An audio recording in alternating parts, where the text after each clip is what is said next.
Hello, lovely people. It is Tuesday, the 18th of October. This month is speeding by, but it's fine because we're here with you every single day. So welcome to TDA, the day after, your favorite news platform and the home of popular culture as defined by the culture. And of course, you have amazing hosts who are lit, who are funny, who are just all around good looking. Love to see it. But yeah, let's introduce ourselves. All right. I'm sick. I think I'm under the weather, guys. So, you know my name, not my story. On to the next one. Well, alright then. It is your favorite shade queen. I know you guys missed me. I know you're dying for it, but I'm back. Martin Royalty. Mr. Rotations. First in attendance, by the way. No, you're not. That is I am. so. Yes, I am. If you think you're gonna kick me off for 2 days, you're nah. It's not 2 days. It has been 2 It was days. 3 days last week. That was annual leave. That don't count. It don't count, Brent. Don't count. No. Even yesterday. What counts? Yesterday then? was sick What leave. actually counts? Because his absences don't count, hers don't count. What counts? Well, she's got like a 30-day gap on you anyway or something. How? Trust me. How? What do you mean? You started How? after me. We already established prior to me joining, you guys recorded like 5 episodes. It's 5 more than you were here for, and 5 more I'm in leave. No, it would have been more than that anyway. It would have been at least 3-4 weeks, no? Nah, you guys were in a hole before I came To in. be fair, you recorded, okay, first of all, and then this thing happened. you will not talk about us like that. There was a little break.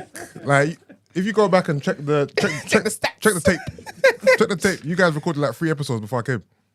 Okay, more than 3, definitely more Obviously, I'm than 3. exaggerating for effect, but But no, it wasn't a lot. you're not first in attendance yet. I am. You're not first in attendance I yet. am. Definitely It's not. fine. Last week was annual Fine, leave. fine. Yesterday was Oracle sick leave. spoken. That's fine. I'm gonna need someone to poison your food for a day. Get you out of here for a couple of days. Is that your introduction? And they call me E-Man, the pro-black activist, TDA producer and news analyst, melanin jam-packed. Love to see it. How's everyone doing? What happened to Silence. What happened when I was gone? You know why? Because you guys spoke for an hour before we started, so I think you guys are all talked out in it. Yeah, don't tell them we're in the room for an hour. It's gonna piss them off. They're like, you could have started at 8. So it's just No. I could have woke up at 8. You guys fucked me over. I did something interesting yesterday, actually, that I want to share with you guys. So, I did something called psychedelic breathing. Okay. Yeah, I feel like every time I come here, I'm a new person. Listen, I've done things this year that I never thought I'd do, and I just love it. The list goes on. What does psychedelic breathing entail? So basically, it's breathing exercises, but it literally helps. Like, it connects with your mind, your body, your spirit. So you're literally in a very, you see, kind of what you would get from psychedelics, that psychedelic drug. That kind of calmness, that everything you would take it for, is just that through breathing. It was a very, very interesting experience. Funny enough, actually, I met the lady at the TDA dinner last year. Yeah, and I remember when we were at the dinner, I was talking to like her and some other amazing women, and she was talking about, she's gonna get in training for it and blah blah. So she hit me up to let me know she started. I couldn't join the last one, so I did it yesterday, and it was really, really good. And I'll tell you how powerful it was. So I had pounded jam, like in the afternoon. In the afternoon, yeah. What did you have it with? A Foriro. Oh, that's the only thing to have it with. Ekin-su as well, man. No, I'm not a legacy, babe. Serious? Yeah, I'm really not. Oh, man. Yeah, it's giving some people the ick. For the West Indians, what food is that? So basically, it's pounded yam is basically yam. I know what that is. Ooh, sorry. Sorry, educated. But no, Foriro is basically spinach. It's like a spinach soup. Brent's Afro-Caribbean. Ooh, okay. So it's like spinach soup, and it has like beef in it, and also so like different meats that you can, prawns, all that kind of stuff. It's really, really lovely, elite food. And but my digestion is quite slow, so I get bloated. Like, I can have 1 meal a day. Like it's poor. I need to look into that. But anyways, when I was gonna do it, I thought, I don't know if I want to do this because I feel very heavy. I feel very bloated.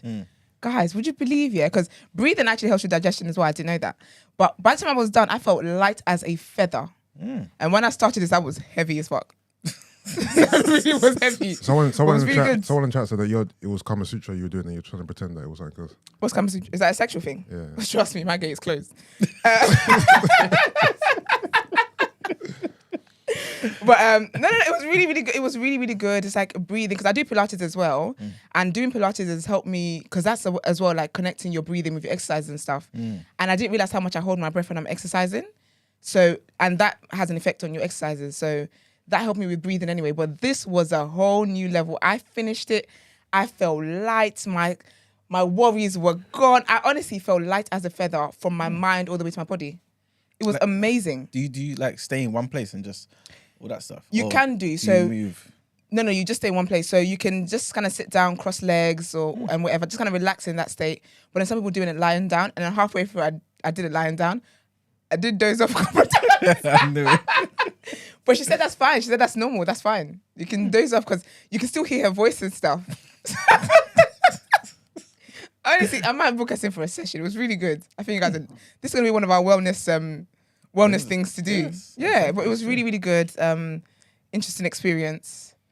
10 out of 10 would absolutely recommend. Okay. Have you done yoga? I have done yoga. People always think yoga is easy. That shit is hard. Yeah. Yoga and Pilates, but yoga especially, yoga is hard. You have to be strong, have good core. You're doing a downward dog. If your arms are weak, you'll bust your head open. So whilst you were breathing, Yeah. like were you listening to music? Yeah, so she has like music in the background playing. Kind of use like spa music, that kind of stuff. But some of it was a bit like electric kind of music as well. But I guess it's all connected to how it helps your mind. But then she's talking, but she talks in like a very, very soft voice. So now breathe in, hold it. Like, so do you mean her voice like that? But yeah, it was really calming. So you felt like how people feel when they take mushrooms? I have not taken mushrooms, but yeah, I would assume so. Because I guess you take these drugs to help you feel like relaxed and calm. You know when people take the drugs and like you feel like you're just yeah, that's how I felt. I was high off life. And that's just from breathing. Just from breathing. Like it's amazing what breathing can actually do. Because a lot of us apparently we hold our breath a lot more during the day than you realise. Yeah. Pilates definitely made me realise that, especially when I'm exercising. I don't clock that I'm really holding my breath, but there's a way to do it and like it engages your core room better and all that kind of stuff. It was proper sick. Really, really cool experience. You know, Pilates and stuff, yeah? How does that compare to, because I don't know nothing about Pilates. Yeah. Like what type of exercise do you guys do? So we do, Pilates, you work your whole body, to be honest. You work your arms, you work your legs, you work your core, you work everything. But it looks like it's like subtle movements.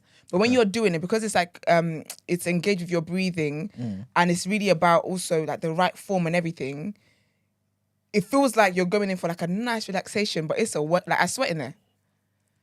But it helps you, it definitely helps you, like you're actually stronger.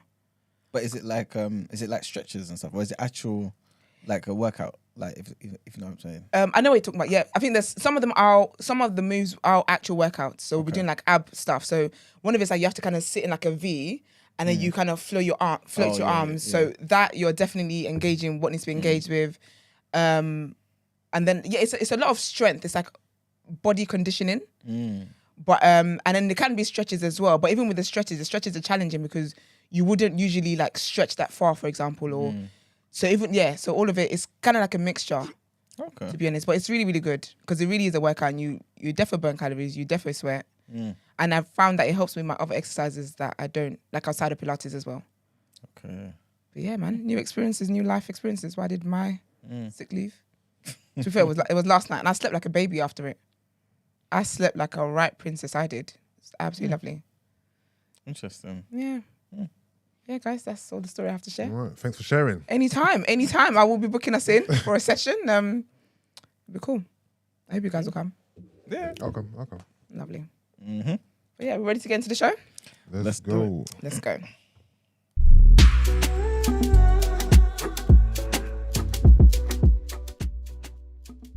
Question is, can it be this bad?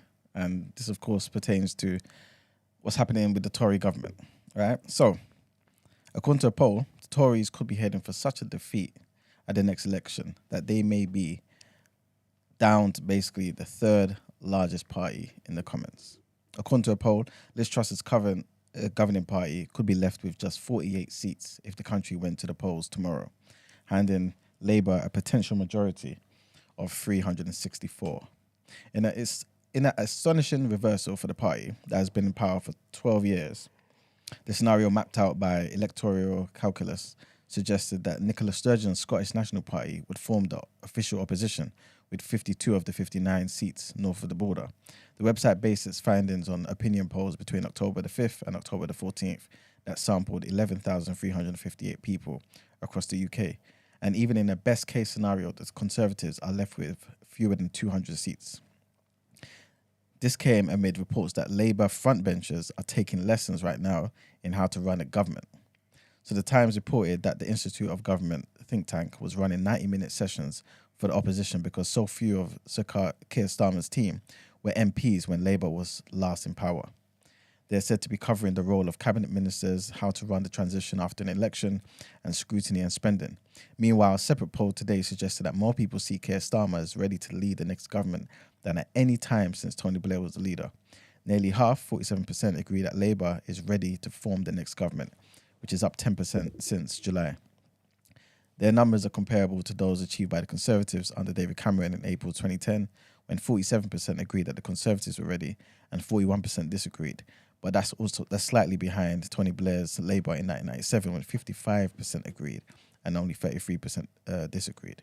The former Culture Secretary, Nadine Dorries, has warned her colleagues that they must support Ms Truss or bring back her predecessor, Boris Johnson, to avoid a general election.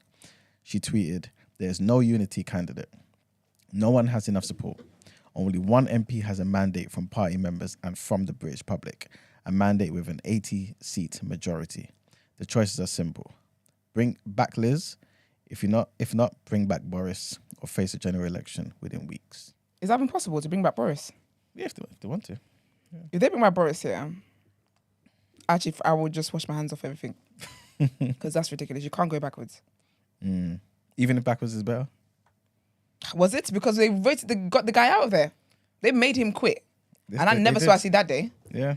But look at the state of the things now. What do you think they will do? Do you think a general election is going to be coming up in a few weeks? I don't think they'll risk it.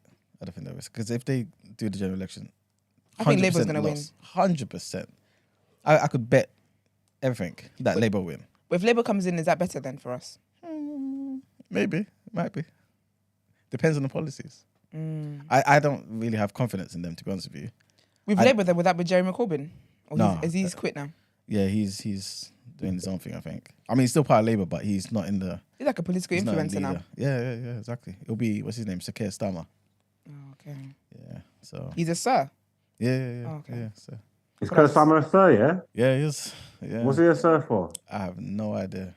I can see you being a sir, Margs. I don't. Yeah, same. Look at your enemies, Margs. You know what I'm saying? You're like hating, man. Crazy. I can actually see you being like knighted as a sir. Based, Mark. In based, on, society, I can actually see that. based on what? Marx is on Marx is growing, evolving. I can really Marx see is a it. criminal. No, I'm not a criminal. Always be a criminal. That's Wow. not true.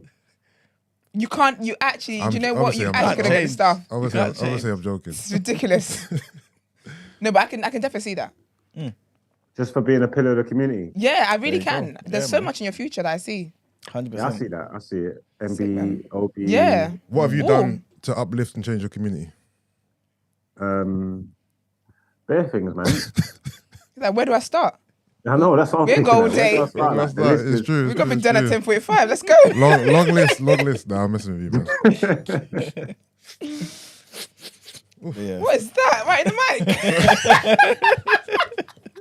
No, Sorry, wake up, man. you guys. My sinuses are just getting crazy this morning, man. Damn. It's too cold, man. Yeah, it's actually winter out there. I'm trying to It's save foggy and money. everything. Trying to save money, so I'm not even putting my heating on. Nah, I'm not playing. Alright, No, so please.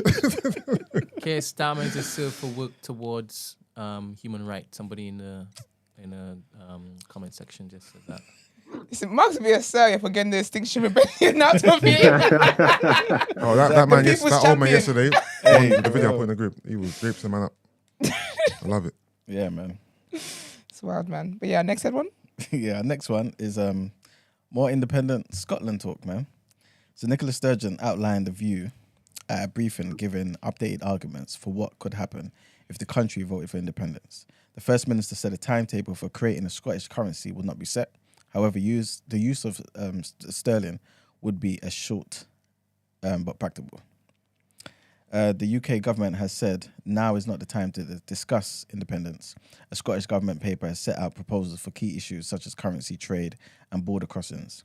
The prospectus, which was unveiled at a media briefing in Edinburgh, included details on how an independent Scotland would apply to become a member of the EU. It also outlined a redesign of the energy market and a migration policy to boost the working population. At the Boot House briefing, Ms Sturgeon said the Scottish pound would be created after independence only when the time is right. This is in keeping with the proposals made in 2018 by the S&P Sustainable Growth Commission, which said 6 key tests would have to be passed before the country transitioned away from the sterling. That move was forecasted to take about a decade. So, I mean, they're predicting, I guess, 2028. But the UK don't want to let Scotland be independent, so I don't see that happening, to be honest with you. It's giving slavery now. But yeah, All that's right. the end of the headlines. Okay, well, let's get into our What You Saying topic of the day.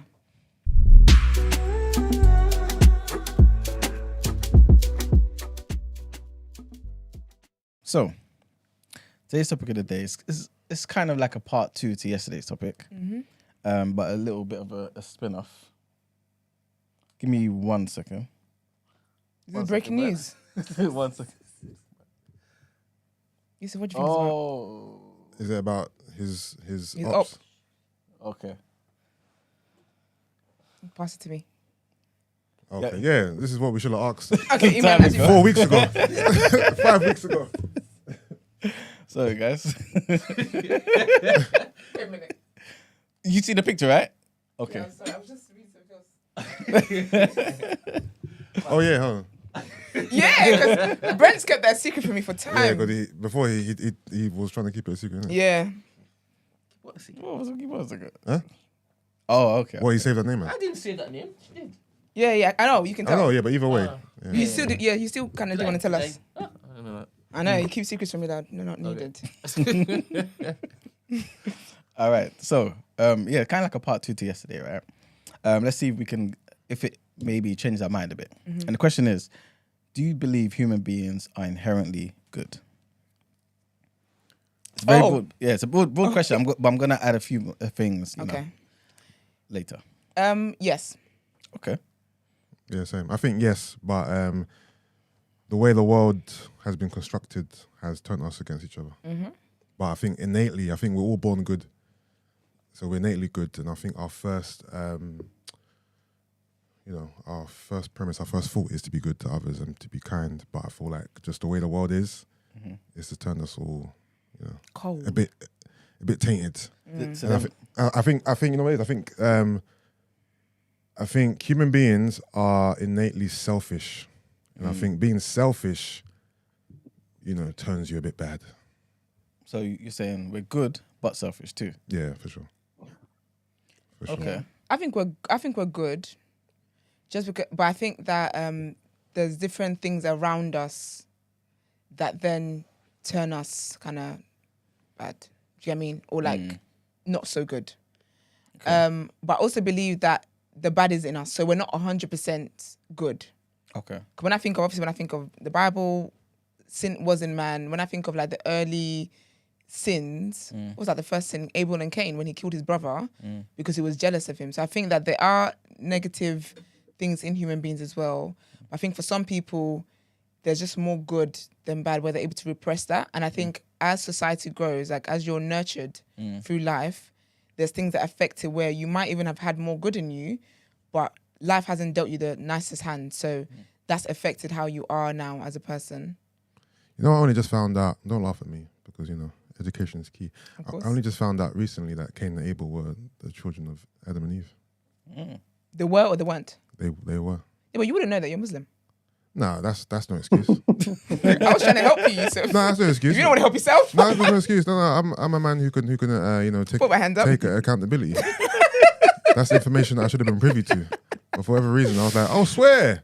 They had kids, yeah? So how do you think the rest of Because everyone... obviously, I've heard of Cain and Abel before, Yeah. but I never knew who they were. Okay. So extra So I was characters. like, oh, swear, I didn't know they had kids. Did you guys know that, though, when Adam and Eve were just the main characters, there were other human beings around? See, You know that. we're gonna go into another topic if you say that. If you say, okay, where did these other Adam, human beings come Eve, from? Steve, God created and them, but basically Adam and Eve were God's chosen people that He was going to create a lineage, or is it lineage? Lineage. Lineage. Oh, I got there halfway. Lineage of like God's people, because when you think about that, through them came like Abraham and David and then Jesus. Do you get what I mean? So they were the chosen people, but there were other people created as well, because them two could not have had enough sex and 9 months cooking period for babies to have created the entire world. But according to the Bible, they lived to like 900, didn't it? So that's a lot of time. That's a lot, you know. I can't wait when I meet God, right? I can't wait to meet God, sorry. But I want to see what people look like at like 900. so what? Are we're all related then? No. Just the blood's just been diluted. No, but see, this is what I was going to ask though, right? If that's the case, then that means we didn't all come from Adam and Eve then. But if we did, Oh, yeah. then we're No, related. but if you're a child of God, then you came from Adam and Eve. How does that happen? I make the rules, okay? The church said so, and I preach it. But yeah, there were other human beings. My mind was blown when I found out. But I said, yeah, realistically though, how long would they really have had? Word, this woke or joke. Do you not believe that you could trace the bloodline back to Jesus? No, but obviously other human beings have to be around at a There's a certain family point. out there Yeah. now, yeah, that's got Jesus' blood in it. We all, no? Could be, yeah. Look, Oh, like Based on your premise. No, because Jesus is supposed to have had a baby with Mary Magdalene. Okay, that's a woke joke, and that's a joke. Okay, I'm so just telling you the theory. That's a conspiracy. I don't believe that Jesus did not have sex. Okay? Because he had the little badders around him all the time, and she was in the streets. Man said She's not. Man said the badders of Jesus was Bethlehem. not Michael Jackson. We ain't doing She that. was the badders of Bethlehem. She was on wickedness. Jesus saved her. What the hell? What did Jesus say? I missed that. I said the badders of Bethlehem. You have been sitting on this platform.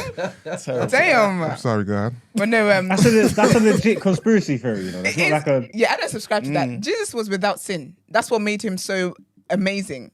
But what if though, if you heard the story that Mark is saying, but you heard, but he got married and then procreated. You didn't have time to get married. You had to go to the cross. He was at the cross when he was like, what age was it again, Brent? 31, 32? 33. Yeah. Yeah, 33, yeah. Yeah, but Yeah, time. see, I don't know. I feel like the Bible would have told. I feel like the Bible would have told me Jesus was married. Definitely would have made a big point so that other Christians would be like, "Oh, that's the kind of marriage I want." You know what I mean? Like we would have known.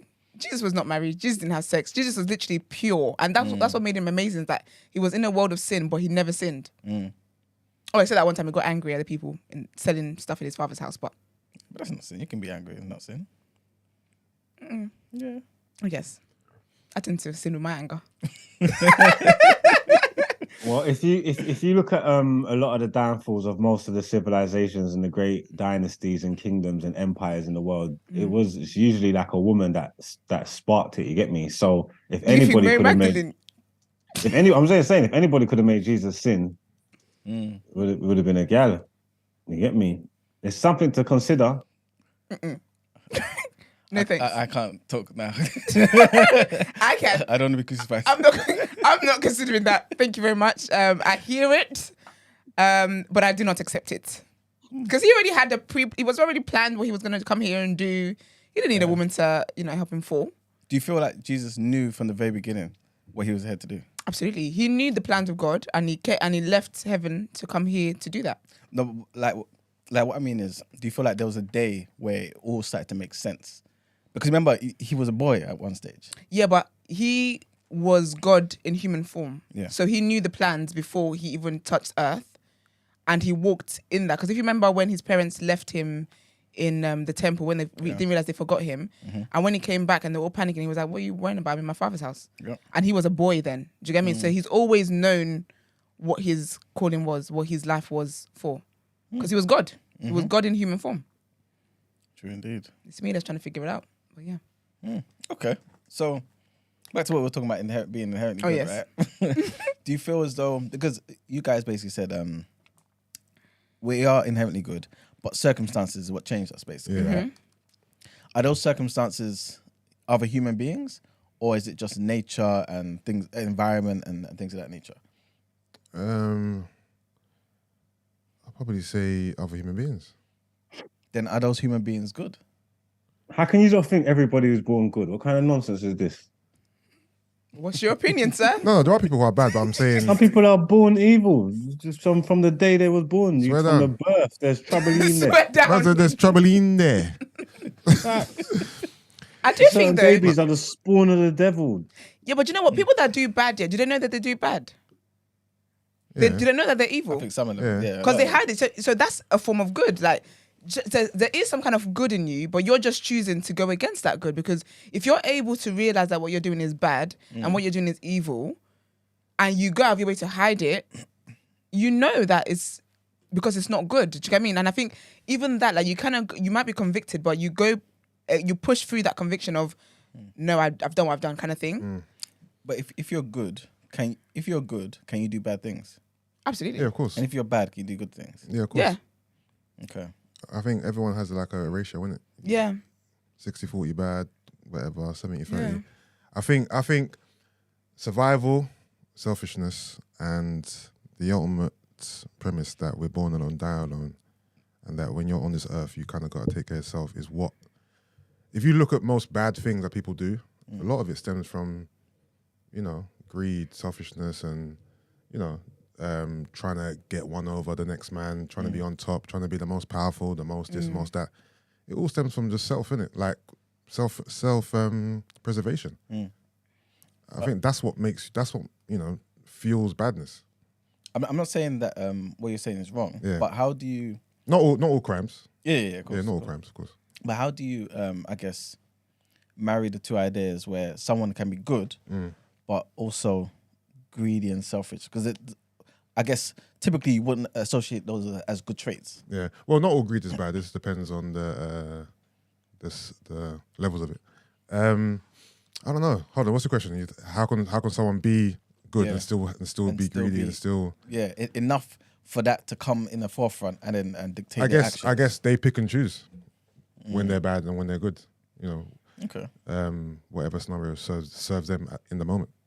Okay. So to kind of link it to, I guess, yesterday, could you guys rely on human beings in general to do the right thing? Where's that got me? Again, some people, yeah. Some people, no. Yeah, it really depends on the person. Yeah, I think we all know people in our life that we believe we can trust and we believe will do the right thing in a specific scenario. I mean, we have other friends who we believe will fail at the first hurdle. You know what I mean? The thought of it. Yeah. Yeah, I respond the same thing, the same way. I think there's times where I've been less than smart, or I would say naive, to believe that people would treat me, for example, how I would treat them. So they would do for me what I would do for them, forgetting that everyone's different. So no, I wouldn't just assume. I mean, I think because of my nature, I typically I don't see why people want to do anything that's wild anyway. But I've had to grow to understand that everyone is different, and so it's really about who it is that I feel that I can trust. And even sometimes with people that you think you can trust, they let you down. What's that, I Mark? can't trust these people to do anything. It's not even about whether they're good or bad, man. People are stupid. You get me? That's what's more important than anything, whether they're good or whether they're bad. People are stupid and idiots. You can't trust people for nothing. You get me? Especially if you want them to do things how you want it done. So that's why they say if you want something done properly, do it yourself. Do it yourself. Yeah. You get me? All this good and bad stuff. There's some people that are just born bad because it's like it's yin and yang in it. There's opposite ends of the spectrum. It takes all different types to make the world go around. There's some people that are just bad for no reason. They don't know why. That's just because that's just what they like and that's what they're into. You get me? That's what they're into. No, it's true. I just think there's just all different types of people. You've got opposite ends of the spectrum, and some people are just going to be bad. I think for the most part, the majority of people are born good until outside influences Affect them, come into it. But I think it's a mixed bag, man. Sorry. I was gonna say, do you think all? So, like, if you look at kids, right? Do you think all behavior is something that you've picked up or seen, taught to them, or can you just have it in you? For example, I've seen some kids. I'm not gonna say whose kids they are. Yeah. I've seen some kids, right, and they're just bad. I'm like, you're only 2 years old. Where do you get this from? Yeah, that's what like you're 1 year old, but you're running around, slapping other kids, tipping over drinks, minutes, causing a ruckus, and they're like, where do you get this from? You're only so old, Yeah, you're only so much you could have soaked in at this age. Like, is this in you already, or this is something that you've seen and It's in you're mimicking? That's it, because I was gonna say, like, I don't think we're even born good. I think it's a ratio, like we said earlier. It's a ratio. So what are you drinking? That's a plant. That's a plant-based protein shake, isn't it? 100%. I knew it. Chocolate peanut butter flavor. That's okay. Yeah. But I don't think we're necessarily born good. It was just bugging me the whole time you're drinking. It's like a cold hot chocolate. That's what's going on I here. lost my shaker bottle, you know. Is it? So I'm having going to use through this it. nonsense. Yeah, that's off brand. It is. You know. Yeah, you got to be about that. But I don't think we're necessarily born good. I think it's a percentage thing. It's a ratio thing where some people have way more good than them. Some people have very little good. It's that because I've seen that as well, where some kids just act like they're just straight from the devil's mouth. Yeah, It's ridiculous. Yeah. But again, I don't think it's even taught to them. I think there's something in everybody, and things just happen. I think it's a lot more than just what's nurtured. I think kids like that, some people might have be born with more bad than good in them. And then maybe in the way that they're nurtured, that can take away that evil spirit. But some kids are born Yeah, some kids are born unruly, man. crazy. Because I'm like, your parents are good, so you didn't get it from your parents. But why are you why are you acting this way? What and who even told you this is bad? Like how do you know? Yeah, you're like slapping shit. Like, who told you this was bad? I mean, this must have come before. Because I mean, But see, this is what I was going to ask you. Do you think they're doing things that are bad, or we are interpreting as bad? Because So, for slaps your example- face. because maybe they're thinking, oh, let me see the texture material. of his No, face. but you Let can- me- But they always know because they'll run away after that. yeah, and you can see it on their face. You can see on their face that they know it's bad. The glee, like, I'm not talking about a kid who slaps you and he's happy and he's laughing. One who slaps you and he's screwing his face at you. yeah, but You're maybe that's a dead response to in the something. eye. And thinking, oh, you know what? If I slap this thing, I want to see what it feels like to slap it. But I know if I do that, something's gonna come back, so I have to run. But not necessarily thinking it's a bad thing. Little leg just. You know what I mean? Kids running is the funniest thing. I love it when they drop. It's so jokes. But I don't know, man. I don't think. I think that kids know when they do something bad, even as like toddlers. They know because they just know. You can see that they know. When you do something, why are you running then? If it's just curiosity, why are you running? Or sometimes they'll be watching you and see, like, okay, you're not there, you're not looking. Then they quickly do something. Yeah. Because you know. It's weird though. Have you ever met someone who you think is evil and you're thinking your circumstances and your life doesn't justify why you're this evil? So why are you this way? Like what made you this way? I mean, Yeah. because like Mark said, there are people who are just bad. Yeah. And I'm talking about kids. I'm talking about like, you know, once you're a teen upwards, isn't it? Yeah. Like you're just That's exactly what Ngozi was saying last week as well. yeah, you're just on badness for no reason. Like you might come from a decent background, family might be, you know, studious, but for whatever reason you're just on evil. But you know what is even with that, I think that as well, because I saw a video the other day actually, and it was talking about how it was a TikTok, a doctor on a TikTok thing, and it was talking about how no two kids have the same parents, and he said how we can be siblings, but like he was like the woman who's talking to is like you're a middle child, you don't know what it's like to be the first child, you don't know what it's like to be the cute last child, you're just in the middle. She said you don't know what. So she said the version that you get of your parents is different to what your siblings will get. And she was like, so no two children are raised by the same parents because it's just different things. You might need something more that your parents going to give you, and the other child might need this more. So none of us really have the same parents. And I think even with that, it is kind of that too, where the parent might do all the best thing that they can do, but again, when it comes to your kids that going to school and all that kind of stuff, they interact with so many bits and parts of the world that could be what's shaping them. I even saw a conversation online the other day, and it was talking about how certain parents, for example, so obviously like getting the eyebrows done for girls, right? They were talking about like, you know, like if you know what a unibrow is, when you just have one long brow. And they were talking about how the parents were like, oh, I think the parent was basically saying to the child like, oh, love yourself, don't let people bully you for this and blah, blah, blah, blah. And someone was saying how like, if you've got the answer to what can help your child, why wouldn't you just do it? Because you guys will put them on, you know, medication for their acne, and you give them braces for their teeth and all this stuff that is still beauty standards. But when it comes to certain things, you're like, oh no, love yourself and embrace it. But they were like, people don't realize that your kids are in school for 5 days a week, 8 hours. That's 40 hours of their week. And you don't think that those comments that they get in school is going to affect. Sir, He's trying to open. Sir, can you move your mic away from that far? I see you over there like trying to open it intricately, like. Do you know what I mean? But it's like your kids are gonna like they're in school for 40 hours. So how do you not think that those things are affecting them? It's not a quick cure of, love yourself and blah, blah. So and for me, it's the same with that, where you might have a teen where it's like your family is good. Everyone is lovely, lovely, lovely. But you don't know what experiences this child is having outside of that. But even if we were just to go with the family, again, it's with what's in them. So say, for example, because some people are just jealous. They can be treated. You can give this child one biscuit, give the next child one biscuit. But the second child can be like, I want their biscuit. Not because they don't have any. Yeah. So do you get what I mean? So sometimes as well, the parents are good and everything, but it's the mixture that's in that child of good and bad that then manifests to be wherever it is. So sometimes it really is just how a child is, even beyond their environments. Do you feel like it's maybe saying the same thing as what I'm about to say? Yeah. Do you feel like it's just chaos? So everybody just has a certain level of chaos, and like you just have to figure out things in life. And so you have parents who basically say, yeah, do more of this, but that one there, do less of that to raise a good child. And not necessarily that someone is trying to be good or trying to be bad. Yeah, because you know what? I've even heard like with parents who, for example, coddle their kids too much. There's adverse effects of that. Right. And then parents who are very distant from their kids, there's adverse effects of that. And then parents who are just right, there's still something at the time I'd be like, oh, I want more of this. It's really a gamble. Yeah, it's tough. You really just don't know. I think everyone has just got whatever it is that they've got in them, and you just never know how they're going to respond to it, because you can do something that's nice for someone. And sometimes, I've done something that's nice for someone, and in my mind, like, they've been like, oh, thank you, but they've resented me because I was able to do that good thing for them. But you needed the help, and I helped you. Do you get me? So again, it's just sometimes what people just have in them, and it just comes out, manifests in different ways. Okay.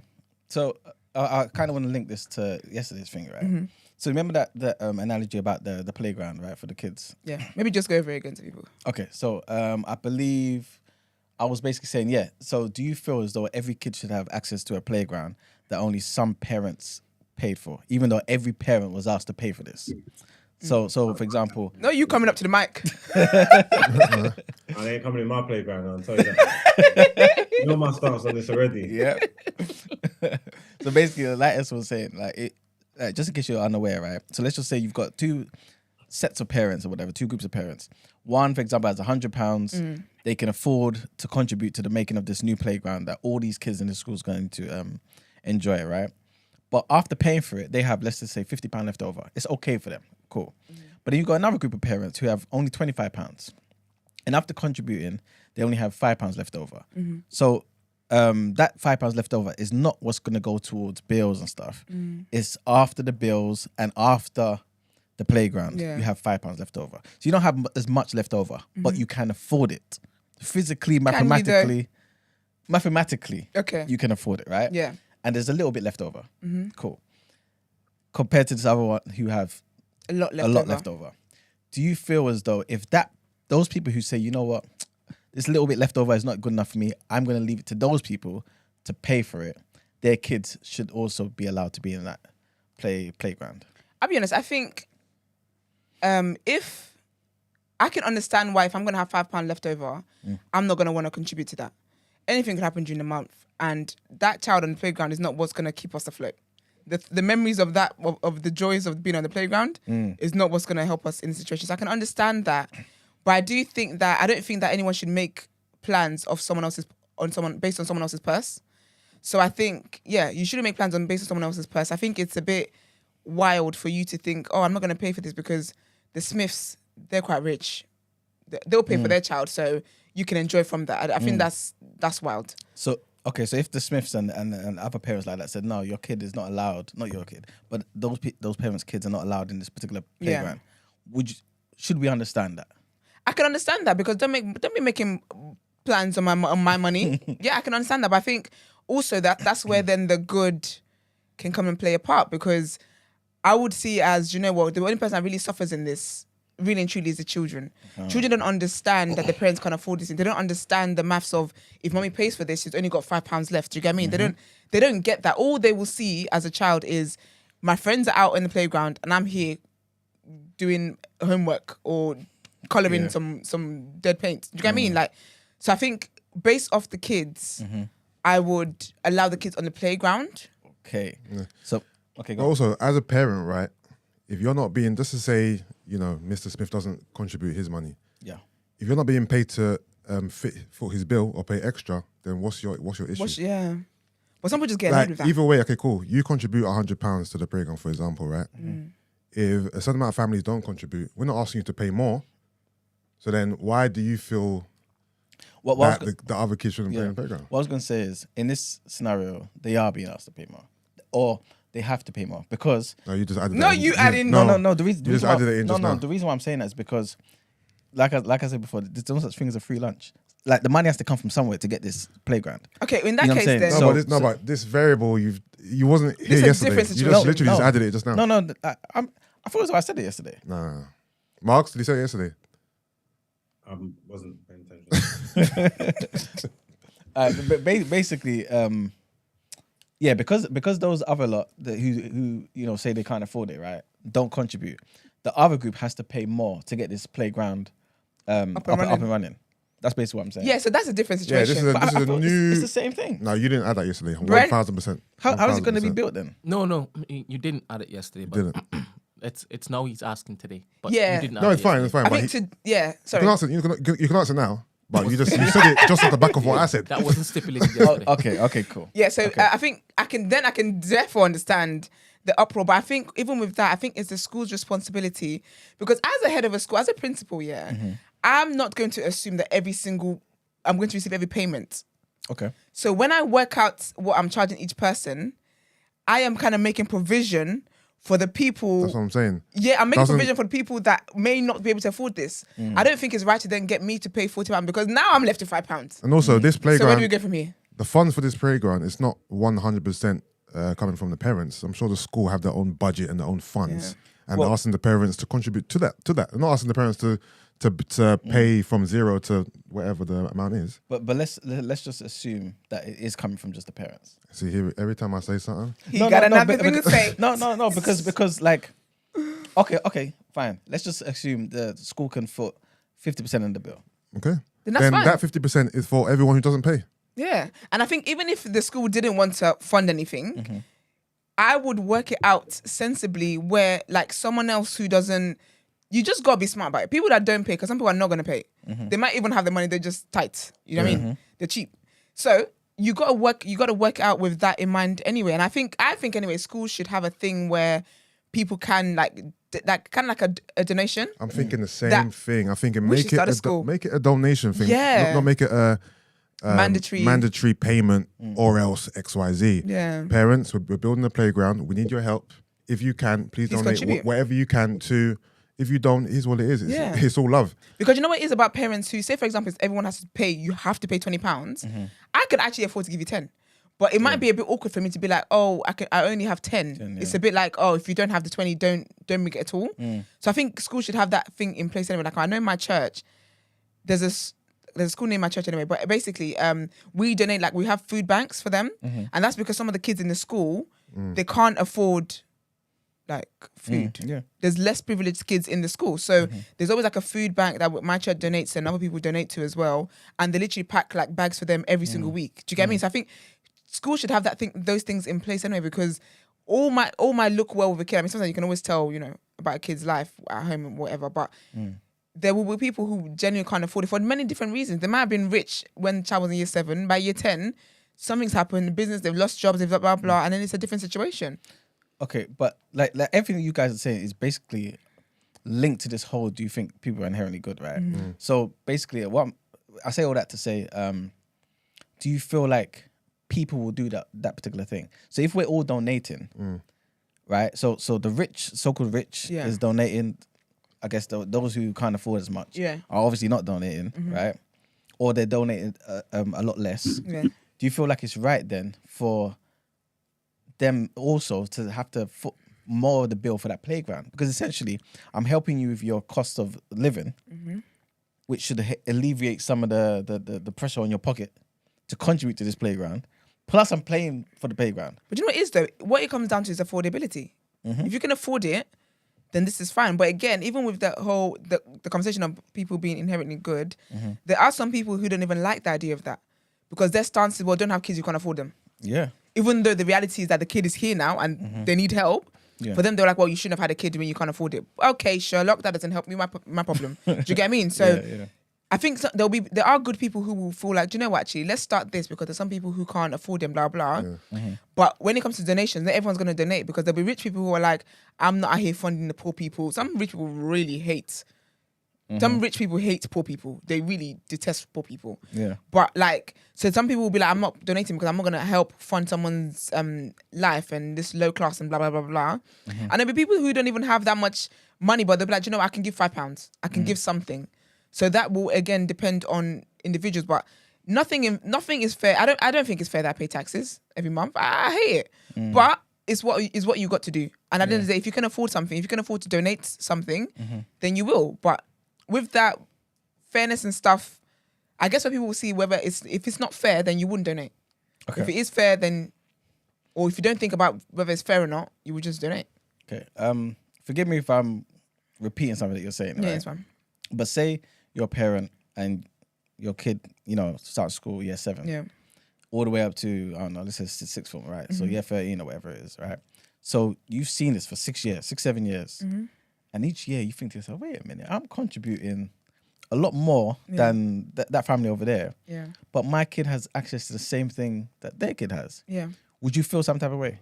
No, because I think, but this is my nature. This Yeah. is how I am. So I wouldn't feel any type of way because can I afford it? That's fine. If I couldn't afford it and they said, say for example, they said, guys, some people can't afford to contribute to the playground. Everybody must donate £40 now. Or I've already donated my money and they come back and say, guys, well, you have to donate this money or your child, or it doesn't scrap the idea, period. Then that's not fair because I already did what you asked me to do in the first place. But for me, my nature, I wouldn't do that anyway because I think I'm very aware that I don't know what people's situations are. So to cut you, but I'm kind of seeing, because I know yesterday I was saying basically think of the extremes, right? But basically that's how I'm seeing it, where it's like, if we don't all contribute, Yeah. 2 things can happen. We have to scrap this, or the people who can contribute have to contribute a bit more. Yeah. Because that's the only way we're going to get the money for this particular playground, right? Yeah. And once you contribute a bit more than you anticipated at the beginning, those kids have access just like you do. Yeah. If you were to then say, do you think it's okay if you guys would then say, you know what, for the 5-6 years I've been in this school, we're doing much more than these lot over there. They ain't doing anything. It's not like we're not working for this, right? And then we say, you know what, how about we start our own school? And then we start our own school, and then we give our kids all the amazing slides and all them things there, right? And leave them to do their own thing. Would that be okay as well? But the thing is, as a parent who can contribute to the funds of the playground, are you going out of your way to find out why other parents can't? You're know what not. I mean? You're not, but you're assuming that that everyone can. Especially when you look around and think to yourself, wait a minute, we're not maybe having to contribute as much. Or regardless of the reason, you're just seeing it as they're not doing it. I know, but I'm always going to have to ascertain the why, and I'm not going to be a Jobsworth parent to call up the school and find out why Mr. Smith and Mr. Jenkins haven't contributed. If I can afford it, Why is it got Mr. Jenkins? if I can afford it, and it's not putting a hole in my pocket, then there's no issue for me. If I'm then asked to contribute more because other parents can't, so I'm having a conversation with the principal, right? He's like, sir, we need X, Y, Z because I might be like, then I might find out, okay, cool, why is it that other parents can't contribute? And if it's a case of they can't afford it, then I'll definitely, if I've got it, I'm going to pay. If it's a case of, because they don't want to, they're not responding to our emails, they're not picking up our calls, me being me, if I have it, then I'm still going to contribute because it's for my kids. And I'm not going to let a little petty discrepancy between me and these parents who I don't know, don't really care about, stop my kids from having a good playtime if I have the money and I can afford it. If I can't afford it, then I can't afford it. Then sorry, I ain't got any more for you. Hang up the phone. But do you not see it as, I know I don't want to keep laboring the point, but do you not see it as, yes, my kids should have access to this and I would love them to, but I only wanted to spend £50 on this and now I'm having to spend £75. Yeah, no, of course. Do you know the maddest thing, Go on. Sorry, if you're upset that other kids have to enjoy from these things, big man, take your child to, what's the Eton? Where's them kids, the prime ministers and them go? Or take your child to a private school where everyone is rich and everyone has to contribute to stuff. And that's kind of the point, I guess, I'm going to, because people are against those particular schools people are against grammar schools, private schools. No, get your money up, not your funny up, mate. They're saying all kids should have access to the same stuff. Not mine. Okay. There's disparities between earnings in them schools and stuff. Anyway, there's like quote unquote like poor kids in Eton and that. You get me? There's not the same level of money all the way through. You get me? That's the thing. That's true. They still have to pay the cost to be there. Like you gotta pay. Yeah. Yeah, and that's what private schools are for. So if you want to do that, do that. But I don't really understand people that are upset about private schools. I don't know. Maybe there is more to an argument of it. So y'all don't fight me because I know you like to tussle. But for me, if you can afford for your child to give your child the best that you consider the best, why wouldn't I want to? I'm not gonna say because there's respectfully, there's poor people, so I'm gonna let my child go to the lowest of the lowest schools. No, I'm taking my child to the best school that I can afford, if I can afford it. Because I want the best for my child. Everyone wants the best for the child. When you go out shopping, do you only get your child one pair of trainers because there's another family that can't afford any? No, remember, you let's get not the miss the child point. what you want to get the child. Whoever can pay is gonna pay. If you can't That's afford it, then that's different. But if you can afford it and you're not paying, Yeah, that's a different situation. The child is not using the facilities. But do you see how, like, right now, Marks, you're being put in a situation where you have to even think about this. Imagine you said to yourself, I don't even want to have this problem. Let me just chill with other people who think like me and get my own playground. I'll tell you one thing, the real issue is the school that can't afford to do the playground by themselves. Got us contributing to this. That's the real issue. This is a poor school. No, because when it's moving the argument, it's not about the school, it's about community. He's moved the argument many times, all right? People doing it for each other. This is something that we wanted to do for each other. It wasn't nothing to do with the school. It was about as people as a community helping and doing things and boom, boom, boom, boom. That's how it started. Yeah, you don't get your hand righteous now. You're the one who's saying the kids can't go in the playground. If your parents don't pay. Yeah, exactly. So why are you talking about community in that? I can imagine that because you are allowing members of the community to be flipping, what's the word I'm looking for? Dossers and freeloaders. Yeah. Do you know what's funny? I can imagine like a PTA meeting where they invite Marks in to talk about this. And that'll be the shortest meeting in the history. You might start to finish it, they don't get in the playground. Yep. Come on, let's go. Yep. No, that's hilarious, man. But no, I think if you can't afford it and you're choosing not to, and that's the thing about these establishments, like I guess life in general in society, there's always people that try to take the piss. They're aware. Do you get me? So there will be parents who can afford it. They come in with a range and nice shoes, and they really can afford it. Kids basically got caviar for lunch, and they can afford it. But for them, it's just like, nah, it's the school's job. I'm not gonna do it. Margs, are you the type of person to freeload if you can? Yeah, of course. All right, thanks. Of course. Man, what's that mean? What's that got to do with it? What's that got to do with the price He's of bread? the in same the type of people that she is basically talking about. Oh, I like that. You're What's that got to do with the price of you're bread changing in the the scenario. bread? You said you said I'm on a freeload. I think If everyone will in that freeload in the right situation- setting. In that situation, I can't. You know what I'm trying to say? In that situation, you have to put your money where your mouth is. You're not allowed to. Any corner you can cut to get ahead. I'm not telling people not to cut no corners to get ahead. And you are also missing the main points of what man was saying as well, because anybody that can't afford it, the people in the families that can afford it are going to subsidize that and they're going to be all right. We was talking about people who have the money, who don't want to contribute to the better society. These are the people that we're talking about. Everything's getting lost. Because all you got to care about is charity and helping people, and people don't want to help themselves. No, Marks is too funny. Yeah, Marks, you're definitely a capitalist now, man. That's it, you're out here trying to, I love it. help the people. No, but the thing is, in this scenario of the school, I still believe even the parents who don't want to contribute, even if they can, I don't believe their kids should suffer. Still. That's what I'm saying. Still. They should. Yeah, Well, I can't lie to you, mate. The parents should. Yeah. Yeah. Yo. And remember, I'm talking from the standpoint of the headmaster. Okay. Yeah.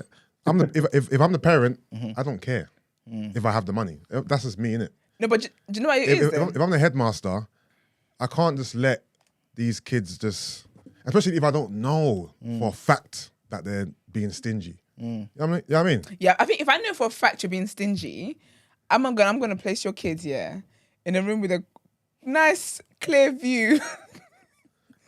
Like, Of the playground. imagine two kids just look out the window talking about, sir. Like, Please, sir, what's wrong? That's Sir. You all have fully well met parents who spend more You're on horrible. themselves than their children. yeah. Facts. All have Yeah. fully met them Yeah. selfish mother effing parents, right? Yeah. But we established how to punish the parents yesterday. Remember, it was not to let them contribute to decisions, to voting, to choices. Remember? But the kids don't still care. suffer. no, But the but kids no. suffer for that, We though. all agreed though. No, but Yusuf, don't the kids suffer for that? How? Because you just know that, like, No, but that's assuming that the kid wants the same thing that you want. Yeah, because the kid may say, "Oh, No, like, you know, parent A might say, "Yeah, I want a red uniform." Their kid might like black, and then luckily everyone voted black, and now the kids got black. To be fair, though, that's a like, lucky if scenario. your child is missing out on playtime because you can't be bothered to spend the money on your child playing at the playground, you don't even care what color uniform that child is wearing. You just trying to drop the kid off every morning and pick it back up at the end, really, truly. But no, I think if I know for a fact that you can afford it and you're just being difficult now, your kid respect. Unfortunately, when your child comes to you a few times the issue, though, to cry about it, then you will have to get your money The out. issue that I'm having is the kids are suffering because of the parents. That's the issue I'm having here. That's not sitting right with me. Don't punish your children because of what the parents are doing, guys. Come on. And But we're gonna go broke. This is not like one of them trips, you know, when it is that like You go to France and stuff. What's that? Yeah, France. So them trips where it is that you have to pay to go. Yeah, no, places. it's a school trip. This- you can't this afford is- it. this Stay is at a home. Fixed park. Do you understand? They be walking past that park all the time. That's what I'm saying. Longing. Longing. I'm talking about. It's reaching out, No, you can't touch this ball. You're not certified. guys. There must be another way. There must be another way around this. No, because you know it's because some parents actually just take the piss. They can afford it. They know they can, but again, it's that whole they just can't. To be honest, as well, I would deprive the kids of the playground to send a message to the parents, but I would also talk to the parents. I will make them pay. I will make them pay for it. And I say it's a mandatory thing. You're fined. Now you're paying more than you had to. If you deprive them of the playground as a scare tactic, okay, cool. Let me keep them off the playground for a week and let the parents know every single day to send them a picture of your kids. Johnny working hard. Just to scare them, then cool, I'm for that. But if it's a lifetime ban, then nah. No, it won't be like I'm going to put something in place to make sure that you do cough off that money. Because I know you've got it. Don't be silly. You've got the money. But maybe your child coming home and like, oh, like, what did you do in school today? Oh, I just read books all day. I couldn't go out in the playground.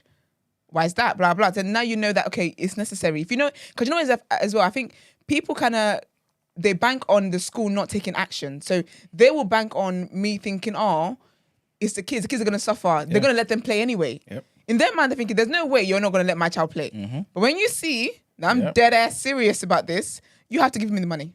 You have to cover You're the money. always sharing the blame and not taking accountability. If the parents who can afford are not trying to pay, they are the ones making their kids suffer. Not me. It's got nothing to do with me. The rules are the rules. I don't Actually, care. I would say that. So I would let you know your daddy did this. Your mommy and your daddy did this. You are here That's because got of nothing them. to do with no one else. Man feeling sad in their feelings. Oh, I ain't gonna let no little kid. Yeah, because you know what? They're not my babies. They've got to take responsibility for their kids. If they're the ones that's making their kids thing, not me. Do you know what, actually? Yeah, because when I think about it, in school, you did that. You know, like when you have like a slip here to like give your parents. And then the teachers actually tell you, like, if your mummy and daddy don't sign this, you're not going to get to go on the trip. I'm going to do that to the kids. So you're here, and they're like, oh, miss, can I go out? No, you can't because your mum and dad haven't done this. So give this to them again. So tomorrow you can be out there. You got to use the kid to let them know how serious the situation is. Because actually, when you think about it, school trips, they do that. Yeah. And there are kids, actually, unfortunately, who really cannot even afford these school trips, and they unfortunately miss out on it. Yeah, school trips, I agree. If you can't afford it, then you can't go. No, I think there should be something set up for that. I don't think that's nice. Because where the entire year happened goes. to me, man. Okay, fair. Happened to me still. First-hand experience. Not you wanted to say for the kids as your struggles, but you get me? I think that as well. That's not nice. Do you get me? Like, I think that there should be something in place, some kind of charity thing where the school has, or some kind of fund for kids that are actually less privileged who cannot afford these things. Because my whole class has gone on a trip. And I'm here, and you know what's mad about those days as well? You don't even get to miss school. You got to come into school, uniform on, you and the one teacher doing hella activity working workbooks and stuff. You gotta learn something. That's wild, man. But the thing is, right? I get what you're saying, but if the school had a donation pot, right? Surely the only ones donating are the ones who can afford the school trip in the first place. So And that's fine. no, but that means I'm paying for the school trip anyway for the other kids that I don't want. Because that's a good in you. You know that the other kids can't afford it, and you've got to. It's he who is nice enough to donate. Okay, cool. But we've got to help each other. As like, if we're going to be a community, we've got to help each other. Because really, when you really think about it, the only person who's going to remember these things is the child. By the fourth kid, the parents don't even remember these things. But that child is always going to remember that I was left alone working with Miss Smith when everyone else was out in London for the day. Yeah. Schools need more government funding. Traumatic, man. We've got to move on. But I want to ask just one last question, guys, Yeah. right? If the school said, okay, cool, for you guys to continue being in the school, right? We all know you guys income, and you rich guys on the right, you have to pay, let's just say, I don't know, 50% of your income towards this playground. You're on crack. All right, 50.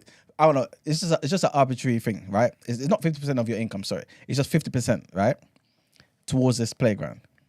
And you guys who have less money, who can't afford as much, right, have to only pay 10% towards this playground. As you guys, since you guys are the rich ones who can afford the 50%, would you guys be okay with that? So they're contributing, they're just contributing 10%. But you obviously are contributing more because you're contributing 50%. Yeah, so it's not equal across the board. That's fair. It's mad. I'm rich. It's all good. I don't mind you, but you know when you have the benches, Mm. I want my name on one of them. Also, Benches. what's in this playground? All the good stuff. Like what? The swingers, the Swingers. Massive. Not the swingers. I can't actually. I think if I Oh, want to man. contribute more 50%, I'll be honest with you. My ego is coming. I want my name, me and my husband's name, the family name at the back of one of them benches, donated by the, Yeah. wherever we are. That family. Yes, absolutely. But yeah, I think that it is what it is. Yeah. So If I can you'd be afford it. okay with that? I'd be fine with it because really they can't afford 50%, and I don't want the kids can't go hungry because now I've got to contribute to the food. So let's have to contribute to Okay. bear for everybody. If all right, last thing, right? If You someone don't want to else, move on, do you? Sorry, if Actually, someone, I got another. Well, go on. I got a question after. okay, cool. If amongst your group, Yusuf says, "Hey guys, we're paying 50%, right? But you know what? If we actually put like just 30% each instead of just 50%, we can go and do our own playground, which will be much sicker than that playground. Let's just not do it. I don't really have time for that. Yeah, that's all long. That's Wrong. That's going to play my own school. That's I want to see where you guys draw the line in it. Because obviously at the playground, you guys are saying if you can't afford the playground, you can't come in. But I want to see what else you guys have the same stance on. Yeah. School dinners. It's not if you can't afford the playgrounds, if you can't contribute. You Yes, just keep nigga. twisting We it. know. Okay, cool. Miss words. If you can contribute and you're choosing not to If contribute, you're choosing not Yeah, to there you go. contribute. If you're choosing not to contribute, yes. Yeah. Not if you can't afford it. Okay, if you're choosing not to contribute, your kids can't come in the playground, right? Do you feel the same about school dinners? Yes. Ooh, so your kids shouldn't eat? Because you don't want to contribute. Yeah. 100%. All right, that's Because one. you don't care about your kids. That's one. Mugs? If you can, you got to take responsibility for your actions. No, for just, everything we you know, do. we know, we've heard you. Then yes, then no, they can't eat. Then This guy's angry. no, they can't eat. for food is different for me. School uniform. Yeah. So when they're coming in, Their own clothes. that's a privilege. No, they can't have their own clothes because this is a uniform we need. All right, so for you, if You're ridiculous. so if the parents who can afford it refuse to pay for uniform, you're gonna subsidize that as the principal of the school. I may see if there's other kids in the community that want admission to the school. I'll be honest So with you're you. giving But them. you're, Have to go. you're giving them the boot. You might out here expelling kids for not wearing your school uniform. It's essential. I'll be honest, you know what I would do? Alright, My books. kids will wear their own clothes. And my kids will stunt on you. All right. But I thought they can't afford nothing. Books. No, but my kids can. Books. Coming in school, Balenciagas on. Books. Now you need it because then they're going to be one sharing my kids or distracting my kid in school. That I can allow as well. What type of books? You mean books to read or As in school exercise books? Empty books, right? No, not empty books. Like The school, the textbooks you need. yeah, Ooh. curriculum books. You know the ones. Curriculum. In other words. Yeah. Yeah, what? Yes to what I was saying before. So they As can't. in, if their parents refuse to pay, then Yeah. there's Yeah. no book for them. Yeah. Damn, you really don't want them to learn. Basically everything. No, I wanted to see Yeah. where everyone stood. So you're everything across the board. Yeah, pretty much. You're Food, you got to let the kids eat. Yeah. The textbook as well, you got to let them use it because they're not going to get an education. They're going to be sitting there distracting my kids. E-man's evil. by the I'm thinking way. of the adverse effects. So hold on. In the food scenario, right? You can't kick the kids out. Yeah. You got two choices. They either eat or they don't eat. What are you choosing? There's no. You can't exploit them. You already told me. So what are you choice. asking? Are you asking if these parents who can afford it are sending these kids to school with no money for food? Yes. Yes. I bet the parents can afford it. Yes. Yeah. The kids are not eating. I'm listen. All across the board. If you can afford it, pay your way and take responsibility, or get nothing, everything across the board. All right. These kids, as a parent, if you bring them into the Yeah. world, especially if you can afford it, Yeah. you got to take responsibility for that. Would you at least let the kids eat and then try and get the money later? Like Nope. at least bill Nope. them, Or No. is it you guys can't eat? You guys like every day they come into school every single day. Looking, they're looking by Friday. They're looking malnourished. They're looking like they're ready to pass out. So that means if their parents care, if the parents want them to be nourished, they're gonna put their hands in their pocket and pay. I don't care. You are allowing people, to not have no responsibility, no accountability. I don't even understand what children you think these people are going to be raising. They can afford it, This is the point that you're missing. They can afford it, and you still want to make excuses for them. These are soft. No one's eating. Soft. No one's eating. No one ain't doing nothing. That's it. All I right. think the most I could do is the bill thing and say, at the end of the week or the month, this is how much it costs. Cool, and yeah. pay. So, Marks, with your stance, are you trying to do anything to appease the kids, but at the same time penalize the parents? So, for example, I've got my own kids. hear me out. No, No, as a principal of the school, not a parent. So, as a principal of the school, right? Are you doing anything to try to take care of the kids at the same time getting the money from the parents? Or is it like, you know what, I'm punishing you for your parents? Or let the kids, as a principal, I'm asking you, let the kids eat and then try to get the money later.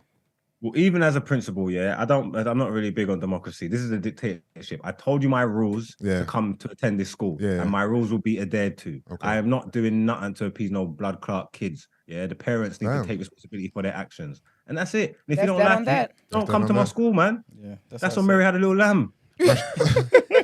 Mashtown High.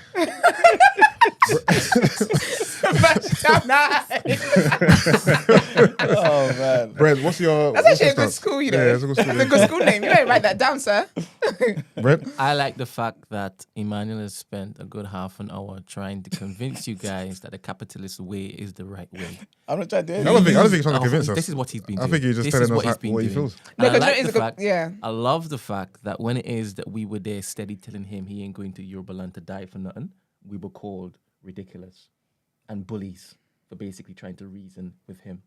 But he has sat there reasoning with us, good people. Good people Inherently good people. who know full well that there are parents out there who don't care about their children. So they will send them and keep their money in their pockets. We know that. And that's what we're applying to this particular conversation. Yeah. That's what we're applying. The good people. Yeah. Emmanuel's trying to turn us into mashed down mugs. I'm not trying to do anything. I'm presenting you the situation. I'm not being funny. I think Mashtown High is actually a sick school name. it's giving Centurions kind of vibe. That is a lit school. I send my kids there, build character. If I raise kids that are all soft, but listen, you know what, you're going to your uncle's school. Let's go. And it should be a boarding school as well. That'd be sick. I can guarantee they would be successful if they came to my school, though. There you go. That's They'll sick, be man. strong people. Would it be Street licks? smart. Would it be licks? What, licks? Yeah, would the teachers be allowed to beat the Have children? canes. No, it's not the 60s, man. I'm not a Neanderthal, man. Come on, man. Like, Yeah, but you beat your son. yeah, that's my son. I can't put my things on other people's children. You can't do that. Interesting. You can't do that. If there's a waiver that the parents want to sign and allow us to discipline them, then I don't mind. We can do that, but you can't just take it upon yourself to do that. So you wouldn't look to basically make other people's children like hurt. What do you mean? Make them better? You said you wouldn't give teachers permission to beat other people's children, yeah? Not just like it's the parents have to agree to it. Yeah, but never mind. There's a correlation here, but you're not even getting it. But never mind. Okay. All right. All right. All right. Well, let's get into our next headlines.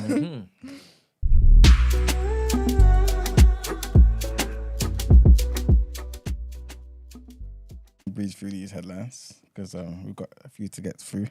Actually, you know what? These first two, I think you guys may comment on actually. But anyway, we'll see. So a review has found that the Metropolitan Police officers suspected of serious criminal offences, including sexual assault and domestic abuse, have been allowed to escape justice. This is what a damning review has found, right? With the force's leader actually admitting that hundreds of racist, women-hating and corrupt officers have been left in the ranks. Massive failings in how Britain's biggest force roots out wrongdoing was exposed in a report by Louise Casey, which found that systemic racism in the Met and misogyny is real. I think we all knew that already, innit? That's what I'm saying. I don't know how this is news. One officer faced 11 claims, including sexual assault, harassment and domestic abuse, but remains in the force. This is what this report has found. The new Met Police Commissioner, Sir Mark Rowley, said he may still not have the power to remove him and will ask the government for the power to reopen past cases. Rowley said he was appalled by the findings and apologised to officers and members of the public who had been let down, and said the number of officers and staff being sacked each year between 30 and 50 was massively under-engineered, and he estimated there are hundreds of officers in the Met who should have been kicked out of the force. Rowley said, "You have to come to the conclusion there must be hundreds of people that shouldn't be here, who should be thrown out. There must be hundreds who are behaving disgracefully, undermining our integrity and need ejecting." Lady Casey, the one who did the report, was commissioned by the Met in the wake of the kidnap, rape and murder of Sarah Everard by a serving officer. This was her interim report, purely focusing on the Met's discipline system and complaints from officers and staff about their colleagues. This report reveals that Met officers and staff trying to find toxic colleagues were betrayed by the force's discipline system and fear anything goes culture. The findings are among the worst faced by any police force, and Rowley said he felt shame and anger reading the report, and conversations with female and ethnic minority staff about their experiences actually left him in tears. He added the report showed the Met had been too weak facing down wrongdoings in the ranks. Black officers were 81% more likely to face disciplinary action, and new ethnic recruits were over 120% more likely to be fired than their white counterparts, who were in effect shielded by a system that was broken. Worse may still be to come, with Casey's full report due next year, as is another report ordered by the government, and with other major scandals likely to become public. That's the first headline. And the second headline is linked to that first one, right? And the Met Police Commissioner, same guys Rowley that was just speaking about, has issued direct orders now. So based on this report, he's issued direct orders to officers and staff saying that those who make jokes about violent attacks on women or who fail to stand up to hate speech should expect to be sacked.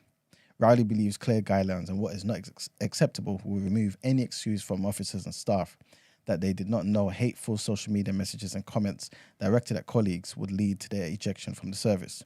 The Commissioner said policing was not an environment conducive to the restrictive language of a convent, but deliberate or reckless prejudice or hatred is of course unacceptable. He also added that there's no license for humour to be used as an excuse.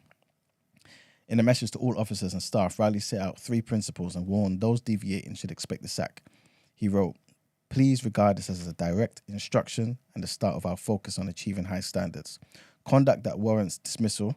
To avoid any doubt, you're not fit to be in the Met if you do any of the following: legitimize sexual violence in banter, suggest that colleagues are criminal because of their race or religion, display negative attitudes towards people because of their gender, race or religion, use discriminatory or prejudicial language as a form of abuse, example, gay or disabled." He also added that this list is not exhaustive, but it does start to draw a clear line. "I find it hard to envisage any circumstances where this behaviour is ever anything else but a route to serious disciplinary proceedings and dismissal." So what do you guys think about that? Do you think they're actually taking it serious now? And Someone in the comments said, "How do we even know the commissioner is fit for purpose?" And that's the word. How do we know he's not even part of the he's problem. kettle calling the pot black, or however the saying goes? But Yeah. I don't know why they think this is like the first headline. We're not shocked. I'm certainly not shocked that these things have been happening. We know that. We know it. What was it? The Sarah Everard case earlier, where she was actually attacked and sexually assaulted by a police officer. Like we know this. But it'll be interesting to see if they do hold up to this. I feel like there should be a shaming thing to it as well, because they're gonna sack them quietly. We're not gonna know. And then the person will go around and say, "Oh, I'm an ex-police officer," and be like, "Oh, I just decided to leave. It wasn't for me anymore." No. It's because you are a deviant. So there needs to be some kind of shaming. Maybe have a website where we get to see who the latest person who's been sacked is. I think what's it called? Sexual deviants need to be named and shamed for society. In my opinion, they need to be shamed. So if they're gonna just be doing quiet dismissals, okay, that's what they claim they were doing already. What if there's so many that, like, where do we name and shame these people? I know. I told you on the website. Okay, where you can just go and www.thispoliceofficersandsexualdeviant.co.uk. It's funny you say that, because they actually do that with social workers. Like now, they actually you can Really? go. Yeah, there's a. I'm not sure if the public has access or if it's just social workers. But you can go there and see why they were dismissed, and all the information is there. We need to make all these things public, because if it's someone who was caught having sex in their car, their property, They could be on a sex offenders list, but that can be That's made. crazy though. I think the same thing, just today we were in the same. We are in same line. sync, yeah. Do In you your own car. do you feel like You're not allowed to do those things. the sex offender title should be blanket, or should it specify what you've actually done? Just specify, man. I think all these things Because should be you specified. can't get caught having sex in your car and you're put on the same list as a rapist. It's It's crazy. mad. I think it's out of order. I don't think. I it think should be- it's out of order. I don't think Oh, it you're should a be- sex offender. Like they don't want to hear what you've done. Oh no, but Yeah. I was just me and my missus were just having some fun. Like, Yeah. No, but it's now not right. you and a paedophile, you're on the same list. I It's don't think that crazy. should be a crime. Yeah, Same here, I at don't all. think that should be a That's crime. it. I don't think it should be a crime. I think it's ridiculous that that's a crime. I mean, especially if it's not everyone can see it. Like, if Yeah, it's- like it's not even Tesco at 2 p.m. Yeah. Has anyone ever really almost got caught? No, I've never done that. that would imply someone. Look at him, look at him, look at him, look at him, look at him. Look at him, Mark. What did I do? Bro, you see him? Yes. The minute the question got salacious, like he stepped forward. No, I don't asked. think you would I have asked. Have you ever been caught or almost got caught having sex in public? Can you center yourself in the frame, please? I don't know how to do that. You just sit in the middle. Go on. Thank you. Have you ever been caught having sex in public by the police, Hypothetically. or have you almost? Like, have you had a close call? Not by the police. Okay. Part of the thrill of having sex in public is almost getting caught in it. So All right. Yeah. All right, word on road. We got one more headline. There go one more. Oh, one sorry. more. So there was an incident at the Chinese consulate, right? So the UK, it's not trigger warning. The UK Foreign Secretary James Cleverly is facing demands to act against the Chinese government as police confirmed that a man was assaulted after being dragged into the grounds of the country's consulate in Manchester. Labour and senior Tories have called for the Chinese ambassador to explain what happened after footage appeared to show a pro-democracy demonstrator being beaten and kicked by several men. Police said that their assailants had emerged from the consulate building. The alleged victim, known as Bob, said he had his hair pulled from his scalp during the attack and was forced to stay in hospital overnight. Greater Manchester Police confirmed its officers had witnessed the assault outside of the consulate building in the Rusholme area and they had to intervene. The GMP, which is the Greater Manchester Police, said shortly before 4 p.m, a small group of men came out of the building and a man was dragged into the consulate grounds and assaulted. Due to our fears for the safety of the man, officers intervened and removed the victim from the consulate grounds. Police are not supposed to enter consulate grounds without permission. The Labour MP, David Lammy, who is the Shadow Foreign Secretary, demanded that the Chinese ambassador be summoned by Cleverly to give a full account, describing the allegations as deeply concerning and, if accurate, totally unacceptable.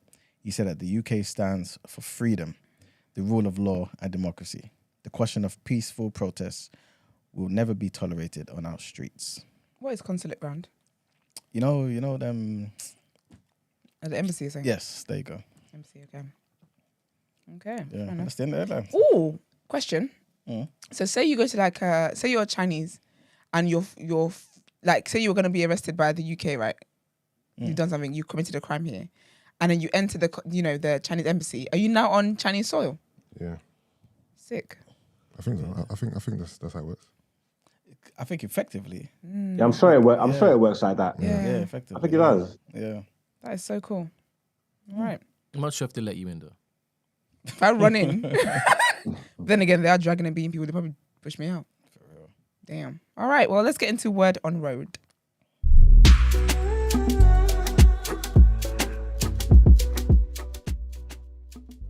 Because obviously I wasn't here yesterday, but I'm gonna go through it as I can.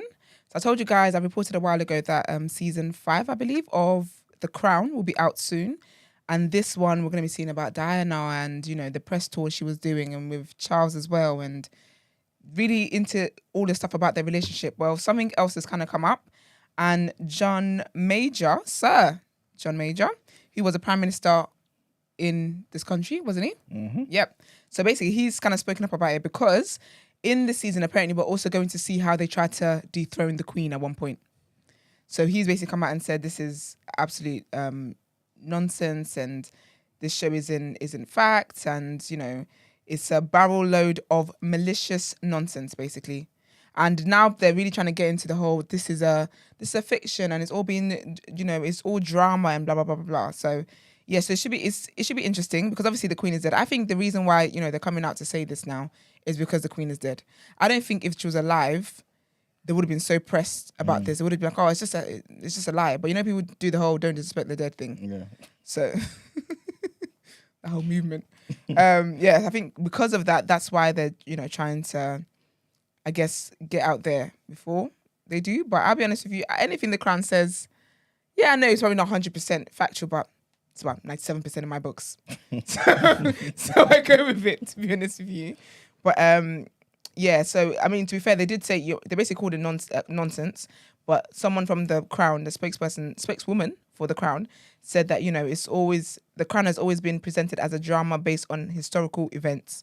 And she said season 5 is a fictional dramatization, imagining what could have happened behind closed doors during a significant decade for the royal family, one that has already been scrutinized and well documented by journalists, biographers, and historians. And if you guys remember as well, when Harry sat down with James Corden last year, he mentioned the Crown and he said they, as in the Crown, don't pretend to be news. It's fictional, but it's loosely based on the truth. Of course, it's not strictly accurate. Of course not, but loosely it gives you a rough idea about what that lifestyle, the pressures of putting duty and service above family and everything else, what can come from that. In my opinion, whenever a storyline's about to come out and they do this whole, oh, it's fake and da-da-da-da, I think they draw more attention to that than they would have needed to. Because now this lets me know there must be something in there. Because the past 4 seasons, you did not address this show. When you knew it was time for Diana's one and all that kind of stuff, that's when they were like, oh no, this is silly and trying to go to court and blah, blah. Nah. There's something true there. But yeah, so that'll be interesting. I think that's out 9th of November on Netflix. I'm going to have to reactivate my Netflix account for that because I don't want to miss that. And then also over the weekend, while Meg Thee Stallion was preparing for an SNL performance, her house was unfortunately robbed. Thankfully, no one was hurt in the robbery. So the law enforcement basically said that there was 2 men wearing hoodies and gloves, and basically they smashed a glass door at the back on Thursday night, and then that gave them access into a home. And they mainly went into the bedroom, and they stole between $300,000 and $400,000 in jewelry, cash, and electronics. How much? About $400,000. Yeah, and she tweeted at the time that the news broke. I guess that's when she was notified, and she kind of tweeted. She was like, "Wow, material things can be replaced, but I'm glad everyone is safe." And she said, "Hotties," which is what she calls her fans, "I'm really sorry, but after SNL, I really got to take a break. I'm so tired physically and emotionally." But thankfully, no one was hurt in that, basically. So, yeah, that's a positive. And hopefully she can bounce back from that. Because it's such an invasion of privacy to actually break into someone's house, and that's horrible. That is very, very horrible. But yeah. But I'm hearing as well, I've seen clips that she did amazingly well in her SNL performance as well. And I saw kind of her opening monologue and it was absolutely hilarious. I thought she was going to reference the Nicki Bigfoot thing, but she didn't. But it was really, really fun. It looked really, really fun. Sorry, and really cool. what's the Nicki Bigfoot thing? So Nicki called her Bigfoot. Oh, okay. in a fight with Lato. Oh, okay. She was like, "Oh, and you and Bigfoot over there," something like that. I never knew Nicki was beefing Meg. That's what's bad about Nicki, is that you don't know who she's beefing, because that was in private DMs. Okay. So that's the DMs that Lato leaked. Oh, okay. When she said, "Oh yeah," and they gave Bigfoot something to do with Megan's success about something. She really is such a hater. It's embarrassing. I even saw she was talking again yesterday, and I said, "I'm not doing this." Nicki Minaj is going outside. She's already gone outside. She's gone out the saddest. I don't even know if there's anything she can do to revive the not, because this has been consistently for a few years now, since Cardi came out, and it gets worse and worse by the year. It's embarrassing. But speaking of a girl who is doing amazing things, is Carisha outside winning her lovely award, Podcast of the Year, wherever it was. That's awkward for Nori now, isn't it? You also won. Yeah. Crazy. Gotta get all that money back. But yeah, so Young Miami, so she announced yesterday that she has an announcement to make. Actually, no, a while ago, now Americans write their dates. So last week she said, "I have 3 acting gigs. The first one comes out in January. I'm very excited to see how I do." And then she said, she's going to announce on Monday, blah, blah. And then she announced it and she said, "Proud to announce I will be on BMF season 2 this January on Stars." Jeez, January. I still need to watch it. But yeah, so she's going to be on there. I'm here for it, to be honest. I think she's evolving into a mogul. She's got her podcast, like outside of the rapping, the music she does. She's got her podcast. She's got her podcast, like a talk show, and then now she's doing acting stuff as well. It's really, really cool. And she's got like a business as well where she sells like branded stuff, and one of them was about We Go Together, because that's what she says she and Diddy do. And outside of that, she's enjoying her life, dating Diddy and dating other people and just having fun. What year do you see the City Girls breaking up? I don't think they ever will. I think it might be one of those ones where they just maybe stop making music. Yeah. But I think it's kind of been bittersweet, to be honest, with their journey, because obviously Act Up went the way it went, the biggest time ever. And then around that time was when JT then got sentenced to prison. But while she was away, she actually did a good job, as in Young Miami held it down, where they were still relevant when JT came out. But then everyone was looking forward to their first album. Then the album got leaked, and I think that really messed things up for them. I feel like they would have been in like a better like charts and all that kind of stuff, because they had some really good songs and really good features on there. Oh wait, so they haven't released the first album yet? Not the way they wanted to. So they did release an album, but it got City on Lock, it was called. Oh, okay. But that got leaked before the release date. Okay. And so because of the way it was leaked, it was just all messy. But I know they're working on another album, and we'll see what happens with that one. But music-wise, I don't know. I don't think they're as hot anymore as they were. I think the time where they could have been smashing the hits and stuff, it just feels like it's kind of gone now. And people keep coming at JT like, oh, what are you doing, blah, blah, blah. Because, so with the City Girls, Young Miami was the more reserved one, and JT was more the friendly one. Young Miami is the one who, in interviews, she'd be quiet. She wouldn't really say much, which is why it's quite cool seeing her do a whole podcast. But she wouldn't really say much. She's more the one where if you try and talk against them, she'll pipe up. She's like the rider kind of vibe. But it's interesting now that JT, who was seen as the fun one and the social one, is now the one who's kind of not doing as visibly as much as we can see Carisha doing. But yeah, it'd be interesting. And someone did tweet JT saying, oh, it must be kind of weird seeing Young Miami blossom and JT's just there doing nothing. And then she tweeted and said, she said, you must be a horrible friend, because not everything is about race. It's not everything in life is about racing your friends and blah, blah, blah. But she's always fighting people about what they say about City Girls. It's a lot. But I'm sure JT is doing stuff as well. We just haven't seen it yet. And then also the beautiful, amazing black man, Michael B. Jordan, announced yesterday that Creed 3 will be coming out. Have you guys watched it? No. Creed 1 or 2? Yeah, I seen them. I see both of them. Is it 3 needed? Nah, like a 2 wasn't needed. You know what I mean? Like, Is 2 the one where he's got the gal with him? Yeah. yeah, Okay. Yeah. yeah. One was probably the best one so far, innit? Yeah, I think so, yeah. I haven't seen any of them. I see that drop the other day, and I see him trying to do it. And I'm like, they're really pushing this Creed thing, innit? Like, and I was saying, like, it's really not the Rocky of his generation, is Not it? at all. Oh, no, it's not even close. No. It's not. Does even anybody close. actually care about Creed? No. I'm going to watch it because it's a boxing movie. It's a descendant from Rocky, but I'm not invested. Yeah. Like, I really like the Rocky franchise. I don't really care about Creed 2. I saw the post there, and I was probably watching it. It probably crossed my mind. I was thinking, I hope this one's like really good, man. Yeah. Because what's the point? What are they doing? Yeah, I think because they've got what's his name? The other guy who's in it, black guy. Danny Jonathan Glover. Major. You like Tank to me. No, he's the guy who's playing Kang in Marvel. Jonathan Major, I think is his name. Because he's in it. And now you got 2 black men. Yeah. It's piqued my interest in that regard, even because. Who's Jonathan Major, the big hench one? Yeah. Well, he's not hench all the time. He got hench. For the role. Yeah. No, well, what other stuff has he done? Because I'm trying to think if it's the right person. Hold on, Jonathan Majors. He has been in. You got that funny sci-fi show that was on Sky. What's it called? Yeah. Lovecraft Country. Oh, is that good? I haven't seen it, but is he wham all the time? I want to watch it. Well, not, Yeah, he's probably not bigger for this role. But he's kind of big. He's a big dude. So he was in How Did They Fall? That was last year. Oh yeah. Yeah. So yeah, him. He's a handsome man. So I think he's his opposition in the film, innit?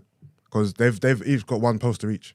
Yeah. So they're gonna put him on the poster unless he's a main character. Yeah, he basically is. Yeah, he's gonna be a main character. I'll tell you guys what the premise of the show is. So it's gonna be out 3rd of March, 2023. I guess they're running with the 3s there.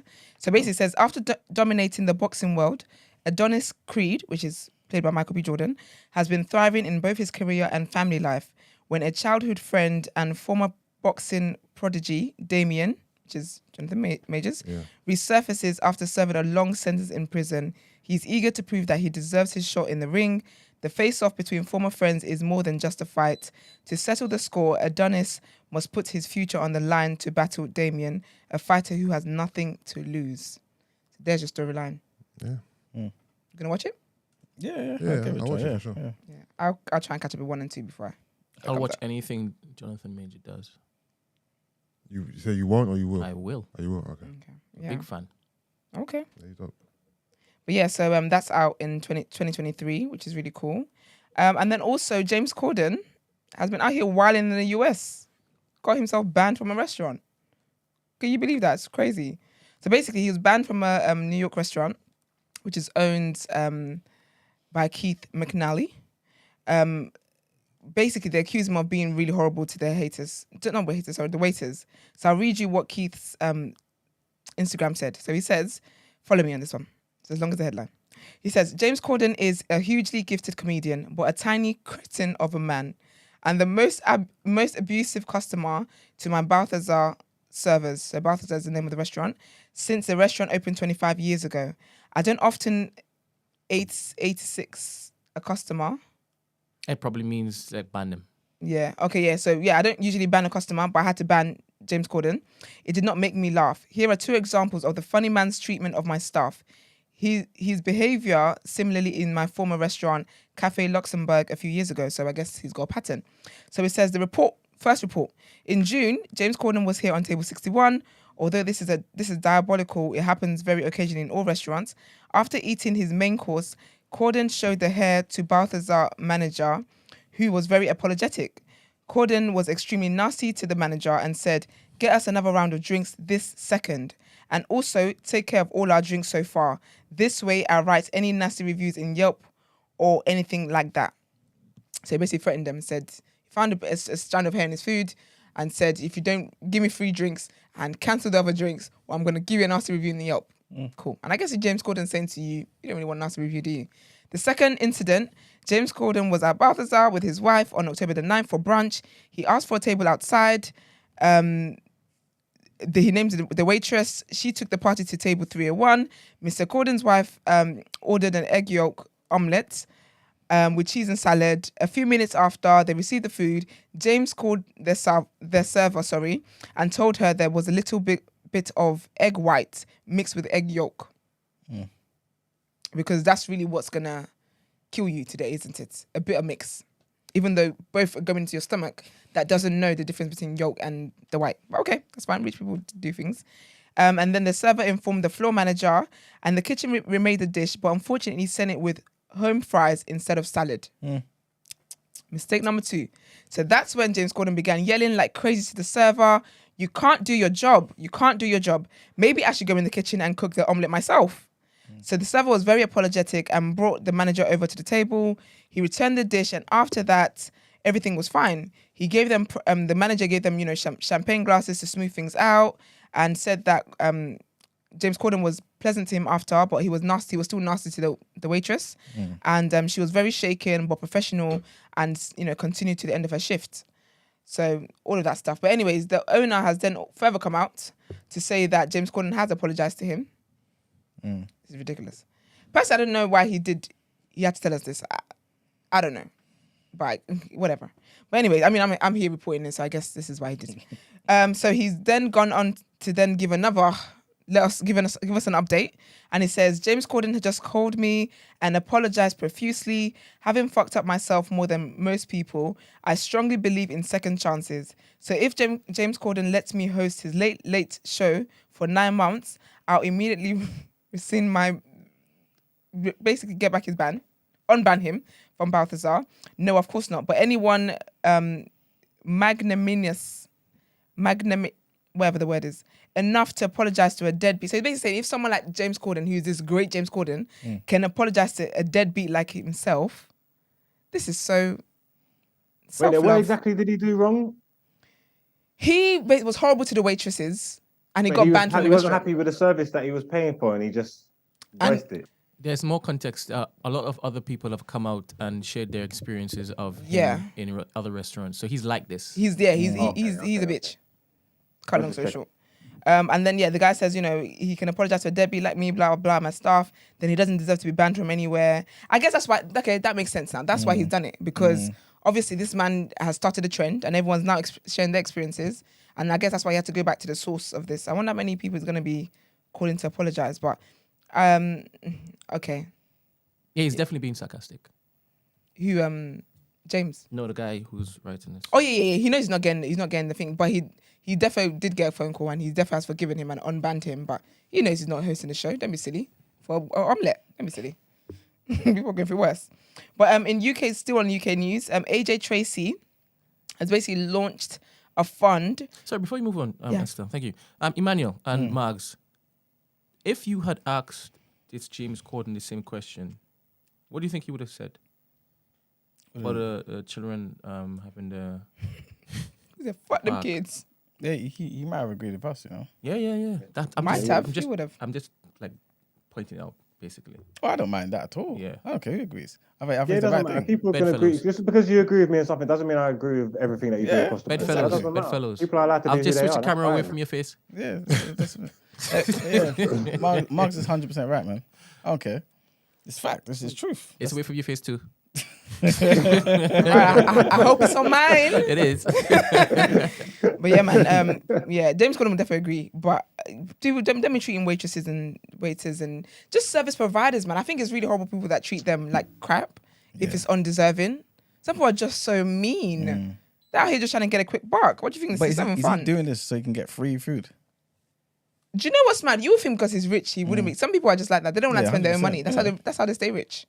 But I think it's also that it's the arrogance, because this just stinks of arrogance to me. It's crazy. But so in more UK news, AJ Tracey has basically started a fund to help less privileged black students with the Oxford education journey.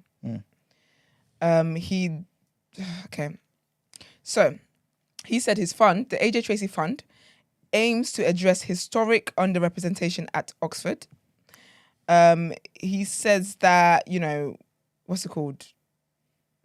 He spoke about how when Stormzy did it, obviously people were like, there were some people that were like, oh, this is racist and this is anti-white. LOL. So funny. But yeah, he spoke about, so he was like, that was crazy to him that people were saying stuff like that. He said, at the end of the day, a large proportion of population is always going to have a very uneducated and misguided view on these kinds of happenings. Even if I were to say, yeah, I want to help every student, not just black or ethnic students, they would just say it's a PR stunt. So he says, in general, anyone who doesn't understand why black people who have managed to become successful want to help black kids, it should be self-explanatory. The whole country is catered towards white people, and we're just trying to level the playing field by helping black kids. And then he says that he truly believes that I truly believe that I had the potential to go to Oxford or Cambridge, but it was just understood that if you're from an impoverished upbringing or ethnic background, it's very hard to get in. Even if you're intelligent, even if you know you can get those grades, it just feels out of reach. Unfortunately, the society we live in, it doesn't favor people from a background like me. It's not a sob story. It just is what it is. So I guess this is definitely a good thing. However, he's received a lot of backlash, I guess like he was expecting, but not from, people saying this is anti-white or racist, from black people. From black people. So one of the tweets I want to read out, actually, some guy said, another fun, actually, should I say his name? Just to give people credit? Is he known? No, but I just, yeah. Okay, guy tweeted, Simeon Brown, his name. He says, another fund to help black students at Oxbridge only. Those unis have a combined endowment of £13 billion. The black students enrolled already had the capital, social or economic, to get in, and the graduate prospects are second to none. Elitism in the name of equality again. So basically, he was getting a lot of backlash from black people because they were saying these aren't the only Oxford students. Black Oxford students are not the only students that need help when it comes to like university fundings, all that kind of stuff. And like, why is it that people get, celebrities get to the position, and the only people that want to help are always the Oxford students? The other universities and other students from other background, like as in other black students in different situations that could also do with help. What do you guys think about that? Emmanuel? Why you want to start with me? Because it's you're the economic. I think it's a good point. Oxford and Cambridge are not the only universities in the country. Yeah. Black people could benefit from going to LSE, going to other top universities too. And if there's certain things that could benefit them going, because Oxford and Cambridge are not the best university in every subject. Yeah, exactly. Anyway, you know what I'm saying? So if you want economics, maybe go LSE or go to King's, or I don't know. You know what I'm saying? So there's other universities out there that black people can go to and could thrive in. And maybe they have the same issues there, you know what I'm saying, where they don't have the funding or they're not being recognized. So it's a good point. I don't think AJ Tracey's heart is in the wrong place at all. Yeah. But I just think that's just another side to the argument. Maybe he can open his mind up and be like, that's a good point here. You know? It's not just these two places we need to be. Yeah. So yeah, I No think one ever said it was, but you can't pick and choose where I want to put my charity. If that's what I want to support, that's what I want to support. Yeah. It's got nothing to do with you. that's true. It speaks to his own thing. If he said that he was in the mindset that he could have went to one of them colleges, but he couldn't, it speaks to his own experience, what he's doing, innit? And it doesn't diminish anybody else's experience. It's what he wants to support and what he wants to put his money behind, his hard-earned money that he earned. The person definitely does make a good point, but no one cares about your gripe about it. It doesn't change the fact that he wants to do something good for black people. That's where he wants to put it. So someone else do the other thing. Yeah, that's so true. With what the tweeter tweeted, right?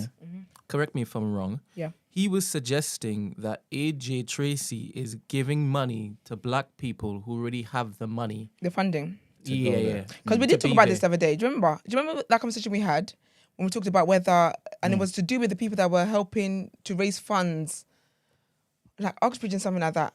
And then we said about, it was a topic of the day. And we said, why do we want, they were championing for like certain things to do with Oxbridge and blah, blah, blah, blah. Was it the museum thing? The slavery thing?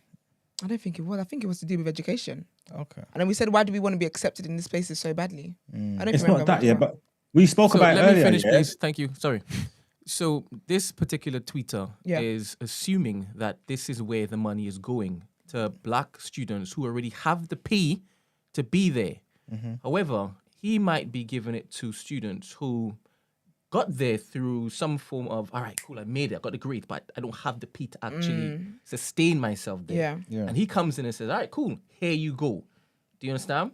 I'm giving him the benefit of the doubt in that sense. I don't think he's just going to put money willfully into just random blacks that already have the P to be there. I'm sure it's, as he mentioned, impoverished background black youths. So I want to believe that as opposed to what the tweeter is suggesting. Yeah, but I guess maybe the question is how many black people actually get accepted into Oxford and can't 100%. go because of lack of funds. 100%. And this is where AJ Tracey comes in. Yeah, so what AJ actually said No, but about the fund. Sorry, I just want to say, but is that actually the case? Are there black people who get accepted into Oxford and Cambridge but have to turn it down because they don't have money? I believe so. Okay, let me tell I you what believe that AJ... they apply, and if it is that this is the amount that you have to, I can't do that. 100% that's the case sometimes, I believe. Okay, I think maybe that's something to look into. Yeah, so what he says is going to do with the fund. He says that the fund will aim to help young people reach their goals, as in their journey to get there. It says the criteria is pretty vague because I didn't want to limit who is going to help. The main goal is to help ethnic minority students on their journey through Oxford. He will be donating, so basically he'll be donating £40,000 a year for the first 3 years. And after that, he's going to review it. Yeah. So, But I mean, it doesn't. I mean, I could be wrong in it, but it doesn't sound specific for a certain. it isn't, group. and he says it says it's vague. Yeah, it sounds like if you're ethnic, you meet certain criteria, and you're there, and you got in, And you meet accepted certain it. criteria. I do believe that there's criteria involved in there because there are black people at Oxford. I don't think he's just going to say, here's a pot. He's going to review each of their circumstances. I believe that, man. He Money said- is going into this. Yeah, they say that the support is going to be awarded on a case by case basis, and it will include like practical things like train tickets and to anything to support the experience of those from low income backgrounds.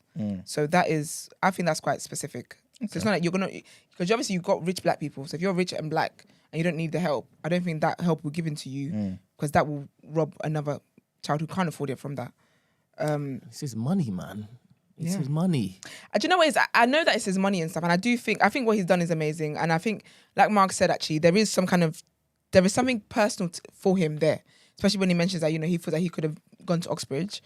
But I think no, Oxbridge isn't Oxford or Cambridge. He said he could have gone to either. Okay. Yeah. He's donated to Oxford. No, that's fine. I apologize because I heard you keep on saying Oxbridge. And I'm thinking you're probably meaning Oxford, but you've been more clever than me. So I apologize. So I would have made it in. I'm joking. I wouldn't have. But yeah. So Oxbridge is at Oxford or Cambridge. I think when Stormzy did his, I think his was Cambridge.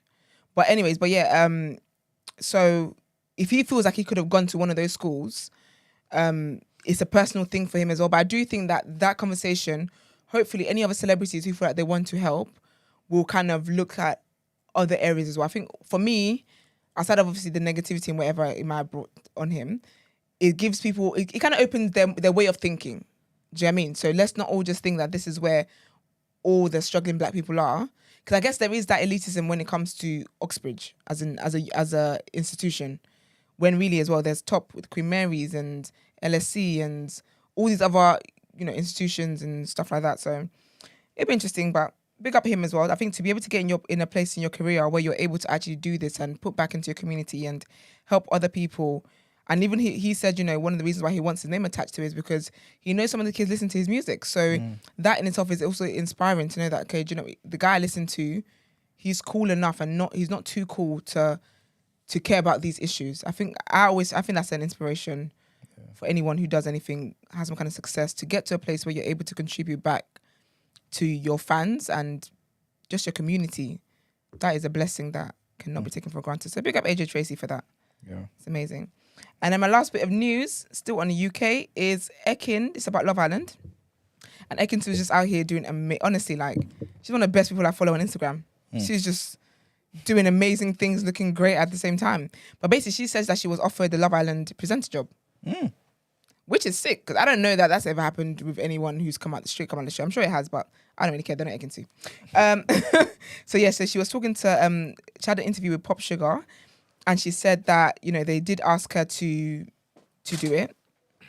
Yeah, they asked her to, you know, do the show. She said, I did get offered the presenting gig. I would have loved to do it, but I can't at the minute because of how busy I am. And I said, I'm not ready for it. I want proper training. I've done presenting before, but not to the level of Laura Whitmore. And then they asked, of course, what she thought about Maya getting the job. And she said, she's funny, intelligent, smart, beautiful. ITV have made a good choice with picking her, I think. But she definitely have made a good choice picking her. She's obviously just talked about as well her career and how everything's flourishing and how, you know, her goal is just, her goal is just to keep flourishing her career, her and Davide. And it was interesting actually because she talked about how, you know, she kind of talked about her experience in Love Island. And she said how there were some people who would come in even if they're bombshells, and people who were already in the villa were asking those people, like how many followers do I have on Instagram and am I being liked and all that kind of stuff. And she was like, it just made her think, are you here to actually find love? Are you here just to get career out of this? Like what? It just made her question some people's motives in the villa. And then she said, you know, the girls have a group chat where they're checking on each other and, you know, kind of keep in touch and stuff like that. So yeah, but man, big up Ekin-su, doing amazing, beautiful things.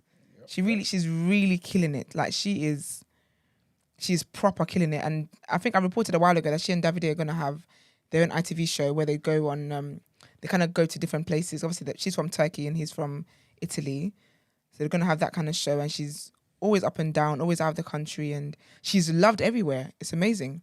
She's loved in the States. Because when she went to the States, you could see like there was fans around her like, oh my gosh, Ekin and blah, blah. And a lot of people really know her. So I'm proud. I'm really happy for her, man. I'm happy that she's doing what she's doing, and she's such a character and she really deserves it. So yeah, love to see it. But yeah, guys, that is all from me today. Let's get into the People's Journal.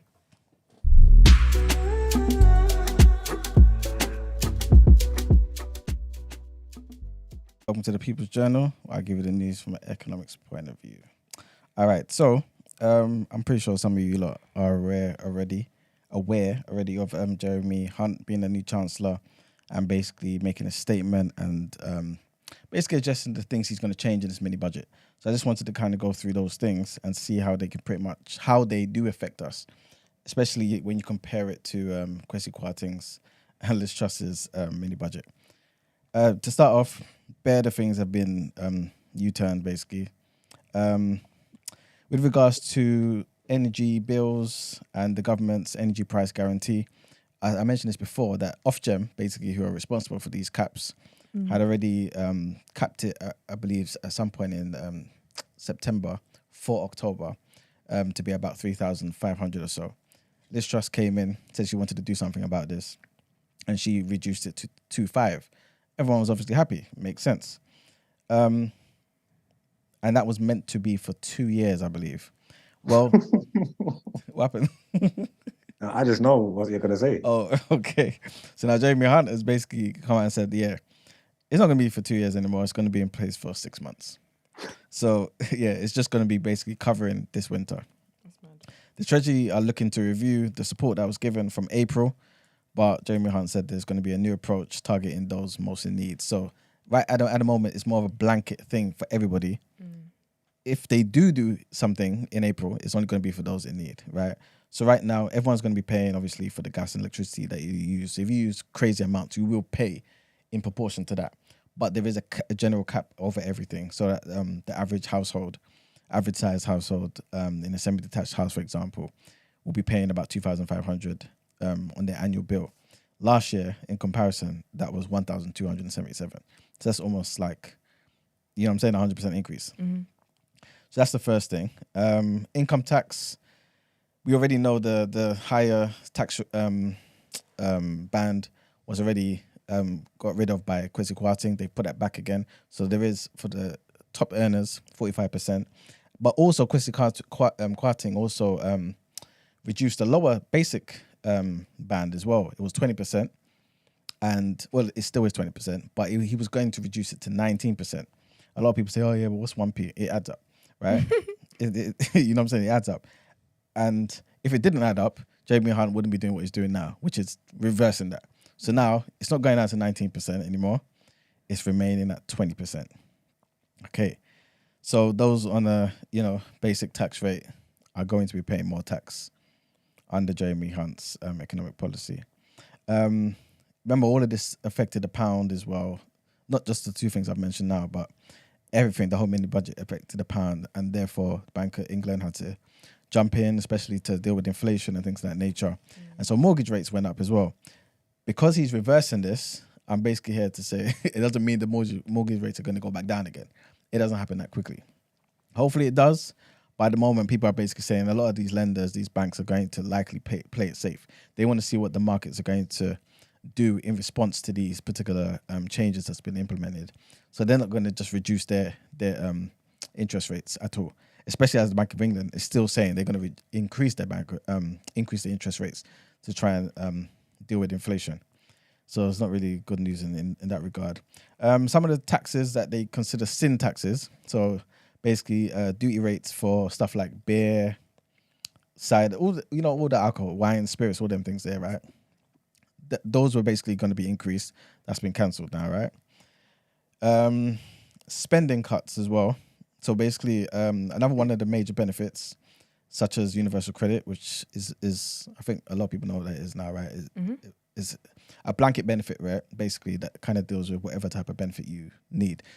So before there was job seekers, employment allowance, things of that nature, that now comes under the umbrella of universal credit, right? That basically, everyone should expect an increase. We kind of touched on this yesterday, but that increase won't come until April. Also, we still don't have clarity yet on whether that's going to be increasing in line with inflation. Mr. Hunt basically said there's going to be difficult decisions to come on tax and spending, but support for the most vulnerable will be prioritized. So it's not like it's going to be a complete U-turn in terms of what Kwesi Kwarteng did, where they're just going to reduce it to try and incentivize people getting into work. He's kind of just lessened it a bit, if that makes sense. So there will be something in place anyway. IR35 reforms as well. That's going to be staying. So Kwesi Kwarteng again under that new mini budget was like, look, we're going to throw that out the window. Yeah, a lot of people who are like contractors, this is what affects them. Okay. Right. So this isn't an everybody thing, but it affects them, and a lot of people were happy with that. As much as they condemned the mini budget overall, they were happy with the new reform, that Kwesi Kwarteng and Liz Truss put in place for IR35, that's going to be cancelled now under Jeremy Hunt. So yeah, just to kind of wrap up and just give you a holistic view of certain things that's being scrapped and certain things that's staying. Again, corporation tax, that was meant to go down to 19% or whatever. That's been scrapped. Income tax, the removal of the 45% top rate, that's been scrapped because obviously it's still going to be there. It's going to remain there. Cutting basic rate by 1p to 19p on the basic income tax bracket. Again, that's been scrapped. Alcohol duty, VAT, all that's been scrapped. So basically, they were thinking about making it tax-free for people who are not from the UK. So foreigners who come to the country won't be paying VAT. So this was obviously to incentivize more people coming. Because obviously there's going to be certain things that they will pay for, you know what I'm saying? And just to help boost the economy, right? That's out of the window now. National insurance, I think it was Sunak. Was it under Sunak? I can't remember. No, sorry, not Sunak. Boris Johnson. They were going to increase it to 1.25. They were going to increase our national insurance contributions by 1.25%. Yeah, that's basically been removed as well. So Kwesi Kwarteng reversed that. So they wasn't going to, basically under him, they were no longer going to increase it, right? That's been kept. There's no stamp duty on the first £250,000 of a property's value. And for first-time buyers, there's no duty on the first £425,000 of property's value. All of those things, the good things about stamp duty, buying property, all of that's staying. So at least they haven't thrown everything that you can benefit from out of the window. So yeah, those are the main things, to be fair. Halloween, they're announcing a new spending budget, expected to be like 40 billion spending cuts. Yeah. Halloween. Yeah, I think on Halloween they're they did gonna announce a new budget. It's got like spending cuts he's gonna announce and thing. So yeah, we'll see what happens there. Exactly what Mark said. So yeah, I guess when that happens, I'll be able to give you a bit more information on that. But that's generally the gist of what's happening under Jeremy Hunt in a plan to try and reverse all of the negativity that's happened based on, you know what I mean, the policies that were implemented by Kwesi Kwarteng and Liz Truss. It's a shame, man. He got Yeah. badly. Sorry, Damn shame. there was a Halloween budget? No, they're going to announce it It's going to on Halloween. Oh, okay. Cool. Yeah. Okay. But yeah, that's the end of the People's Journal, guys. Well, all right. Well, we love a callback on here. So let's do the rotation part 2.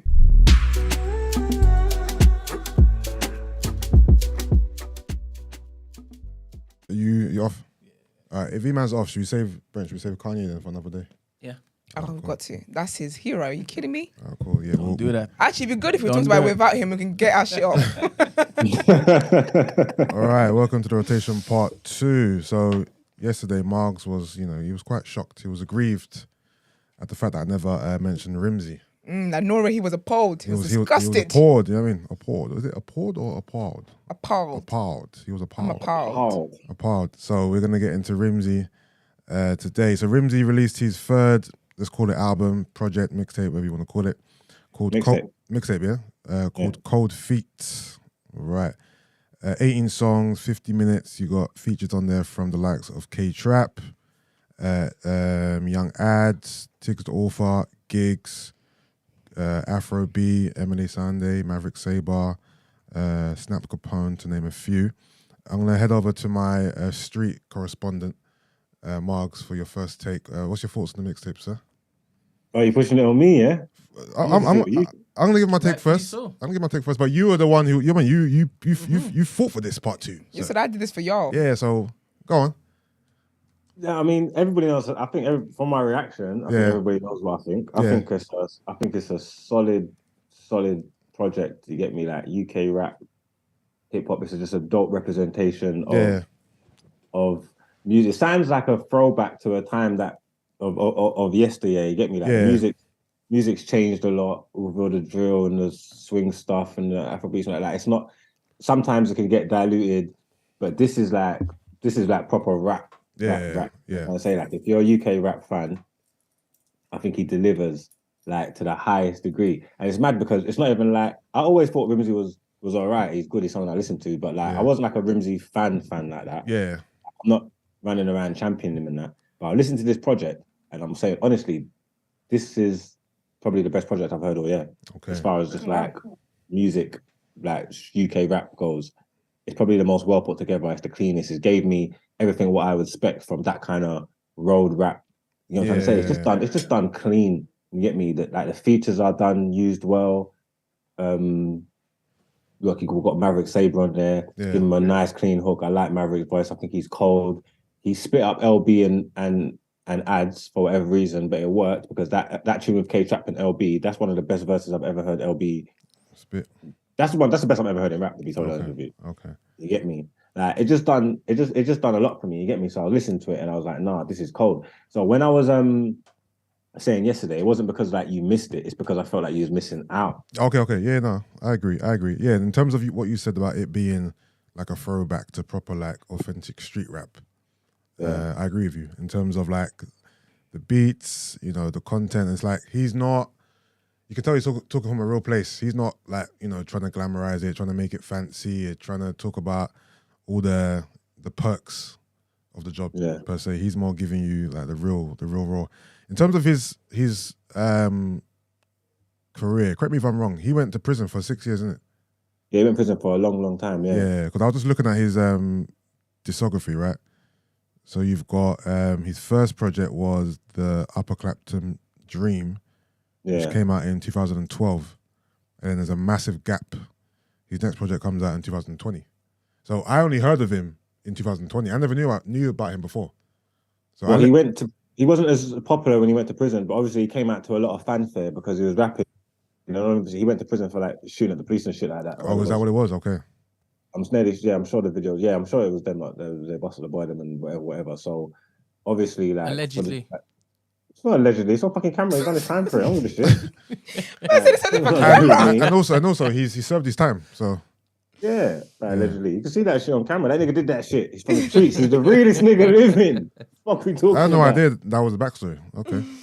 Yeah, so obviously he came to a lot of fanfare. Everybody wanted to hear Rimzee come home because obviously it's like it's certified and his things kind of. I'm trying to say. So when he came home, everybody was gassed. Yeah. And then since he came home, he's kind of been delivering. You get me, like, and I think like going from strength to strength. But I think this is the best version of Rimzee we've got so far, though. Yeah. Definitely. Okay. My two favorite songs on there are Entrepreneur and Morals and Principles featuring K-Trap. What's your two or three picks? I would go. Wait, let me get it up quickly. Here it is. Cold Feet. That was easy. I would go Unruly. Yep. Which I think Unruly is cold. Their Southhold Road with Maverick Sabre. Yeah. I really enjoyed that. And then it is one of these two, and I can't remember which one because they play back to back. It is Entrepreneur or Morals and Principles. It's one of them. Yeah, both those two are cold. I love it when two. Maybe it's both of them then.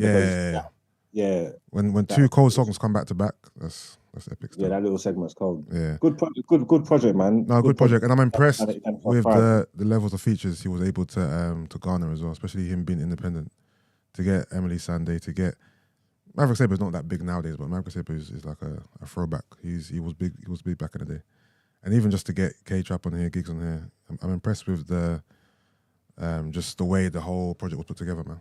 So yeah, I think he didn't overdo it with the features. He was selective with them, and they're all good quality features. K-Trap, gigs, Snap Capone, ads. Obviously, young ads and LB. Emily Sandé's big, and obviously Maverick Sabre's not as big as he was, but he's from like our way as well, because I feel like he's from Hackney or somewhere like that. Anyway. Maverick Sabre's been out. He's been about for time.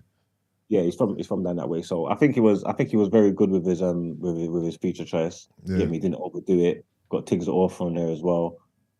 I was just really happy with the project, man. I think it's a sound project. You get me? Very, very good. It's a shout out to Rimzee. I would say that definitely makes a rotation. Nice, solid street rap, street tales. I mean, giving you that real rap raw. All right. Real rap raw. So we'll talk about Kanye tomorrow. Obviously, everyone, we'll give you a quick, those who don't know, Kanye West was on Drink Champs yesterday. 3.5 hours of my life that I want back. Apparently, though, Nori didn't take it down. It was YouTube that took it down. YouTube took it down, yeah. Brent? Brendan, it wasn't in a bit, you know, it wasn't Dream Champs that took it down. It was YouTube. I think that would be the case, though. No. Okay, no, I thought the narrative was that Nori got scared and thought, No, I fucked up. 'cause- Let me delete No, it. I do believe that. I don't know if it is that Nori has control over his YouTube or that. Of course he does. His No, channel. I Isn't think it was. Revolt? I'm sure if Nori doesn't want something to be on his channel, he can tell him. I don't to even know delete is it. that powerful. No. What? Over his own stuff? I believe that. No, that but is you the know, like case. when you're an employee. Yeah, but this is his show. I believe that that's the case, 100%. But this particular thing, Yeah. I believe it would have been above him. You think so? Yeah, it Remember, got. he went on Twitter and said, we got more views than Yeah, the that's because NFL. the backlash hadn't come yet, I guess. And then once the backlash settled in, he yeah, thought, oh, that's what I'm shit, saying. I It fucked up. speaks to what's been happening behind the scenes. Yeah. He would have gotten notice that it was going to be taken down before it got taken down. Yeah. He wouldn't have seen it gone. He was like, oh my goodness, it's gone. Crap. Yeah. No, So I'm aware that's how Oh, no, things work. no, Like, two no. things can be true. I thought you were saying how during the interview, he was cool with it. The minute it finished and he started to get the backlash, that's when he decided to take it down and Actually- to backtrack. That's what I thought you were saying. Because apparently it's not on their website either, so maybe they took it down. No, website meaning Drink Champs or Revolt? Revolt. Yeah. And again, because it's Diddy's platform, Yeah. 100% he would have gotten pressed. 100%. Yeah, and he was talking about Diddy on there as well. Like he's talking badly on Diddy and it's on Yeah, Diddy. so I think things Diddy's happen channel. behind the scenes and things moved because YouTube would have known full well that this particular thing was being aired. It was up for a flipping day. Yeah. Do you understand? Yeah. If things weren't happening behind the scenes, YouTube would have removed it quickly. Yeah. But things must have been happening to prompt them to go and move it. They didn't wait and say, let's wait and see how many views it gets. Yeah. No. Do you guys know what documentary he was talking about? Yeah, talking about Candy's Jesus, no? I mean, he was talking about the George Floyd comment he made. Oh, Candice Owens. That's out. Yeah. I need to She watch released that. it a few days ago. And to watch it before they quickly. It was about, I think, Black Lives Matter organization and stuff. But obviously, she mentioned some lies in there about him dying from fentanyl, Okay. and he's just like parroted it. What an embarrassing person. And I reckon as well that he's definitely going to try and run for president. he better not even dare. No, he will, because apparently, nobody- He's actually said it. But why? Yeah. Why? It's a pointless That's why I exercise. said. That's why I said White Lives As in he Matter. won't win.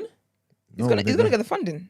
I believe we said the same with Trump. No, Yeah. No, I didn't say that. when Trump first ran, 100% people were saying he's not going to win. Do you Impossible. believe that Kanye Grab him by the West? pussy? Do you believe that Kanye West not grab them by the is going to pussy. be a viable candidate for the presidency of America? I think he will get killed before then. God forbid, but I think he will get killed. I don't before think they need to kill him. I don't think.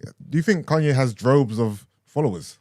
Again, this is why the whole Wait, White Lives Matter wait. thing was so No, strategic. but what I mean is, do you feel like Kanye West is that powerful that he has to be killed before he's president? No, he's not. He's not. Like, what type of following do you think this guy has in this field? Not fashion, not music, within this space. He's not. He's not a martyr where the FBI are going to try and kill him before he becomes president. That's not who Kanye West is. I'm So sorry. you need to understand the reason why he put on the White Lives Matter shirt. And Yeah. he said it in the Drinks Champ Yeah. conversation. Is that black people have used their trauma to silence white people, white America, that's what Yeah. he said. And they're angry. So in order to get them on his side, he needs to say their lives matter. So he put on the flipping shit.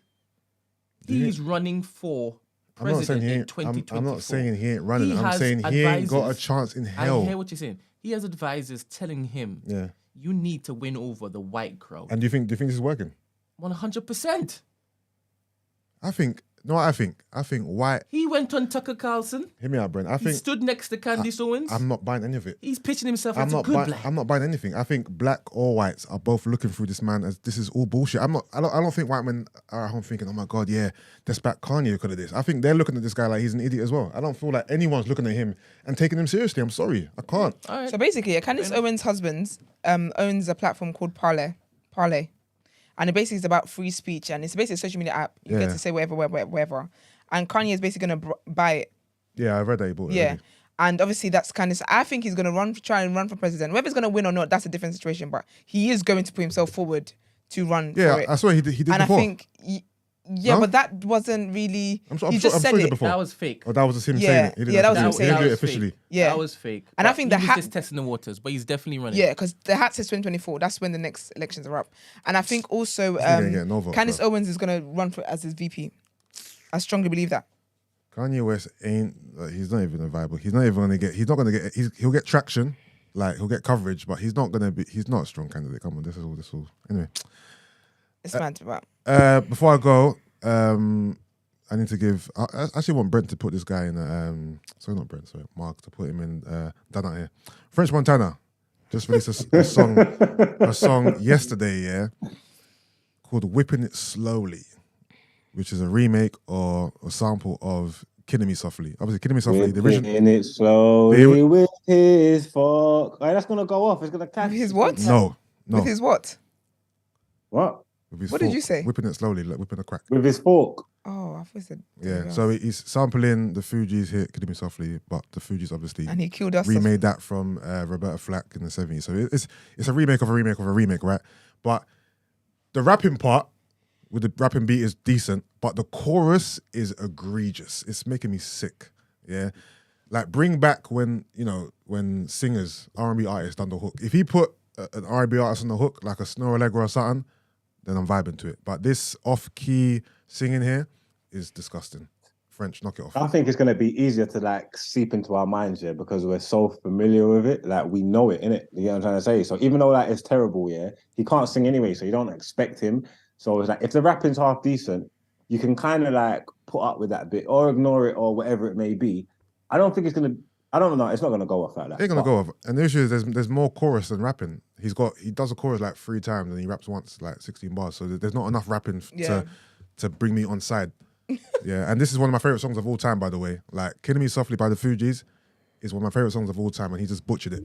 I mean, because I was listening to it, yeah, and I'm not gonna lie. Initially, yeah, I was shocked and taken back, like you lot, yeah. But it's the chorus is so long as well, and like halfway through it, I kind of knew what was coming because I know the rhythm, I know the melody, I knew what it was. And halfway through, I was like, all right. No, I'm sick of French, knock it off. Knock it off. But yeah. That ain't it. That's it for Rotations Part 2. We'll be back Alright. next week for Rotations Part 1. Or is it Part 3? We're not maths. doing any more parts. the It's going to maths. be the rotation, period. Oh, I'm sorry, Miss Daily segment. Wow. You know what I mean? So coming out now. Let someone else get a Part 2 and it's an uproar. Don't worry, Yusuf. You're Right, leading you're right. the reaction. You're leading the reaction today. It's fine. You got your All right, time let's to go. shine. Let's go. Well, not yet. We're going to the headlines first. No, it's done. It could be.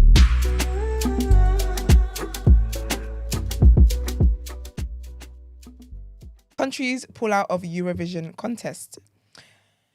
Why does E-Man do this to me? Montenegro and North Macedonia will not compete in next year's Eurovision Song Contest because of how much it will cost them to enter.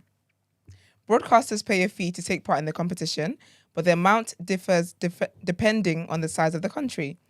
BBC News understands some countries have been asked to pay more after Russia was banned from the contest. Russia, a large financial contributor, was expelled from this year's competition after it invaded Ukraine. Montenegro's public service broadcaster RTCG said, in addition to the significant costs of registration fees, as well as the cost of staying in Great Britain, we also face a lack of interest from sponsors. So we decided to direct existing resources to the financing of current and planned national projects. The total cost for all broadcasters involved to enter normally adds up to around £5 million.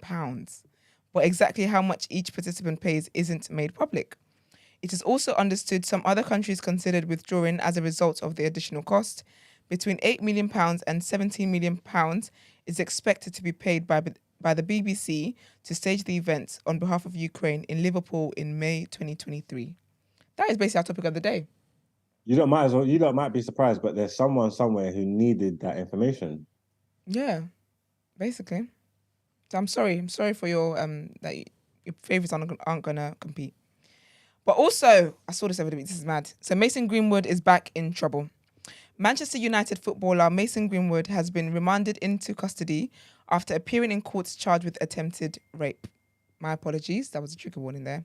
The 21-year-old was also charged with assault and repeatedly engaging in controlling and coercive behavior. He was arrested in January amid allegations surrounding images and videos that emerged online. Proceedings at Manchester and Salford Magistrates Court were then adjourned by District Judge Mark Hadfield, who later made the decision to remand Mr. Greenwood in custody. His next court appearance was scheduled for 21st of November at Manchester Crown Court. Mr. Greenwood has been on bail since January, but was rearrested in Trafford on Saturday for an alleged breach of the conditions. His family sat in a full public gallery in the small courtroom, along with members of the press. The attempted rape is alleged to have taken place in October 2021. The controlling and coercive behaviour relates to a period between November 2018 and October 2022, where he's alleged to have made threatening and derogatory comments towards the complainant, as well as accessing and monitoring her social media accounts. The charge of assault occasioning actual bodily harm is said to have taken place in December 2021. Within hours of the allegations surfacing online at the beginning of the year, the forward, who has made one appearance for England, was suspended from playing or training with the Old Trafford club. I also saw as well, because I think in this situation with him being back in court earlier than he planned to, the media snitched on him. Because basically he followed his ex back. So one of the things is that he's not allowed to follow. They can't follow each other. He breached his whatever it's called. Yeah. So he followed her, but from what the screenshots I saw is that she followed him back, and then people were like, he might get pulled up on that. And the next thing I know, got in prison again. Crazy, man. But he should have known. Should have known. But yeah, man. Let's get into the reaction. The sports headlines. All right. Didn't we do 2 and 3 yesterday? No, E-Man didn't update it. He just put he put a headline. That was it. That's all he done. So I'll freestyle it.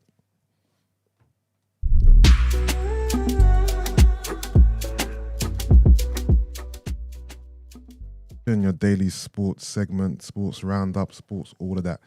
All right. So E-Man didn't update the doc. So unless there's anything else we want to talk about, there's only one thing to talk about, right?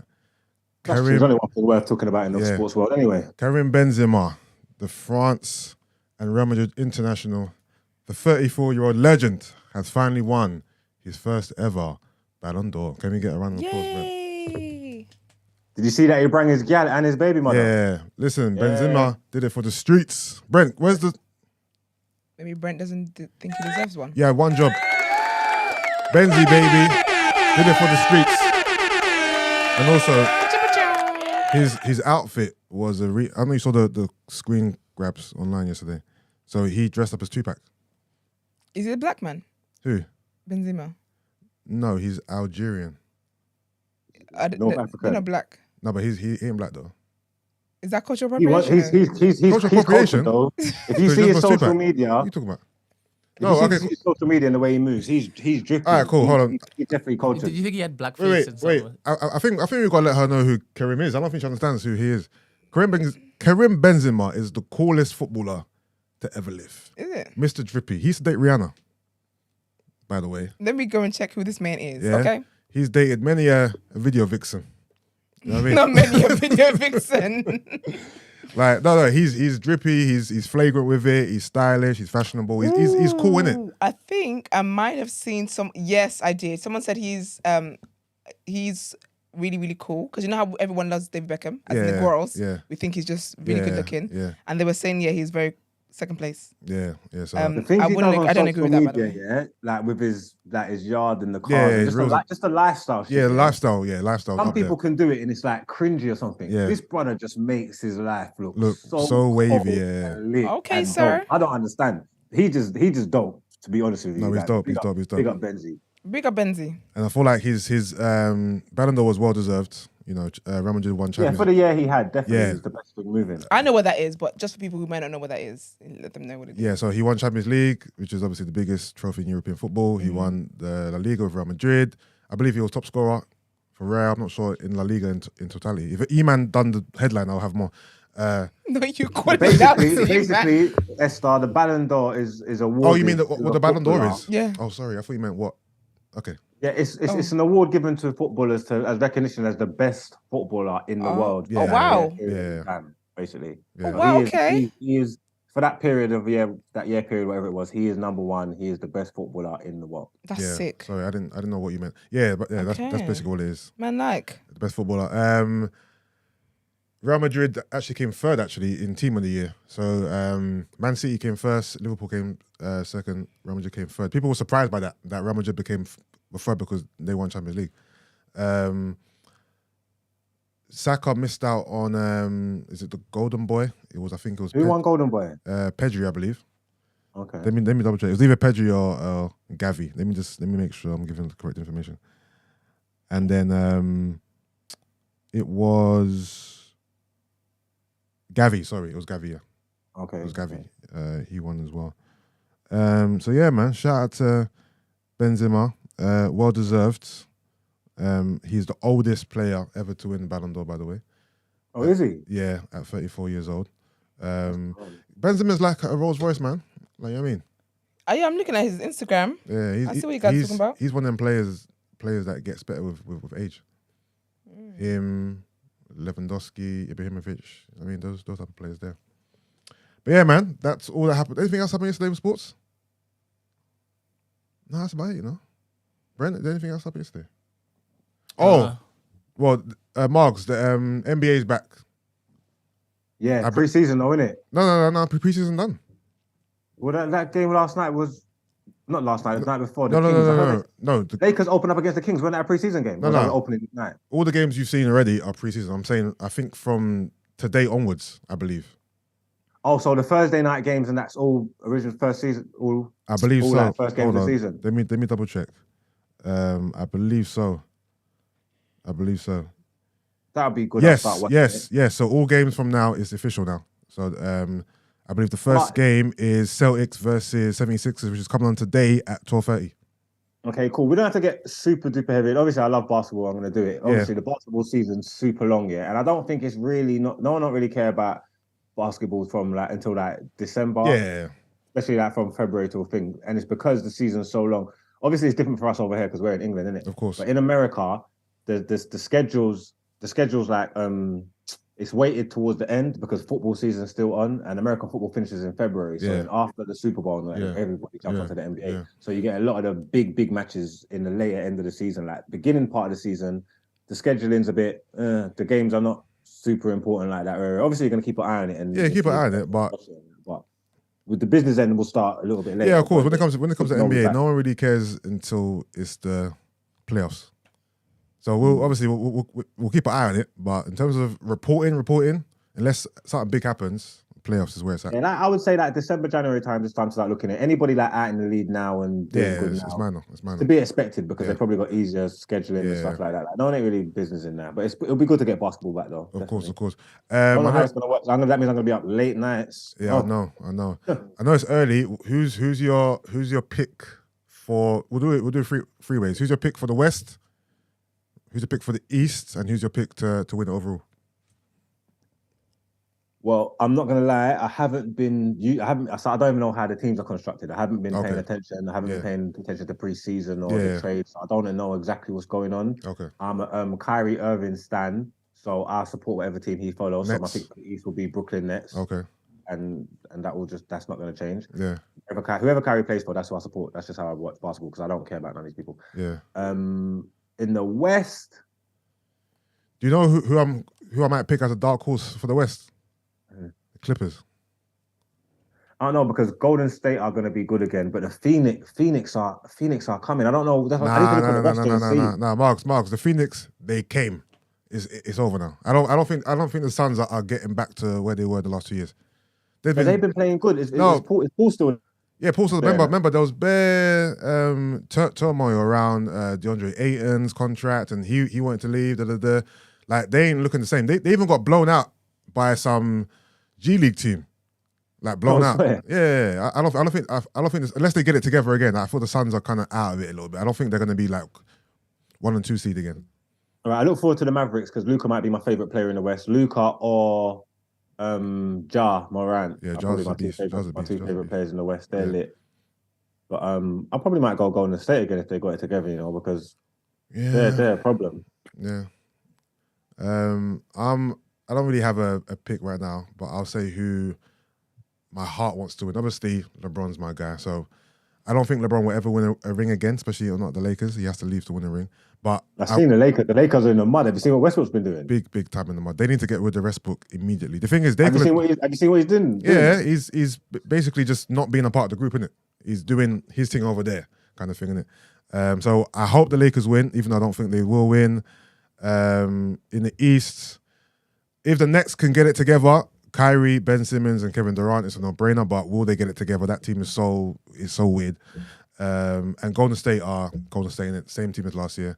So they're definitely big contenders. But yeah, we'll see how it unfolds as we get along. Should we go into our next segment? Let's do it.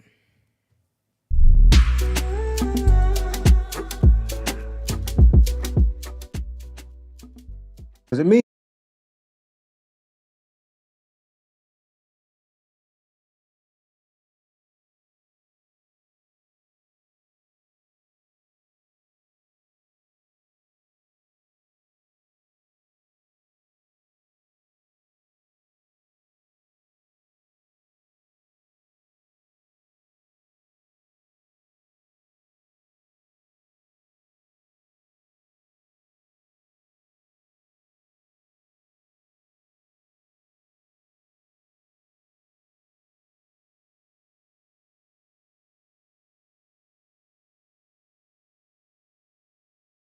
And then the second he's breached this bell, they've charged him the next day. And you know what it is, yeah? It's because why have I got no volume? Are we back? Yeah. Well, I didn't know we were gone. I just see problems in the chat. Oh, okay. Maybe if they like the video.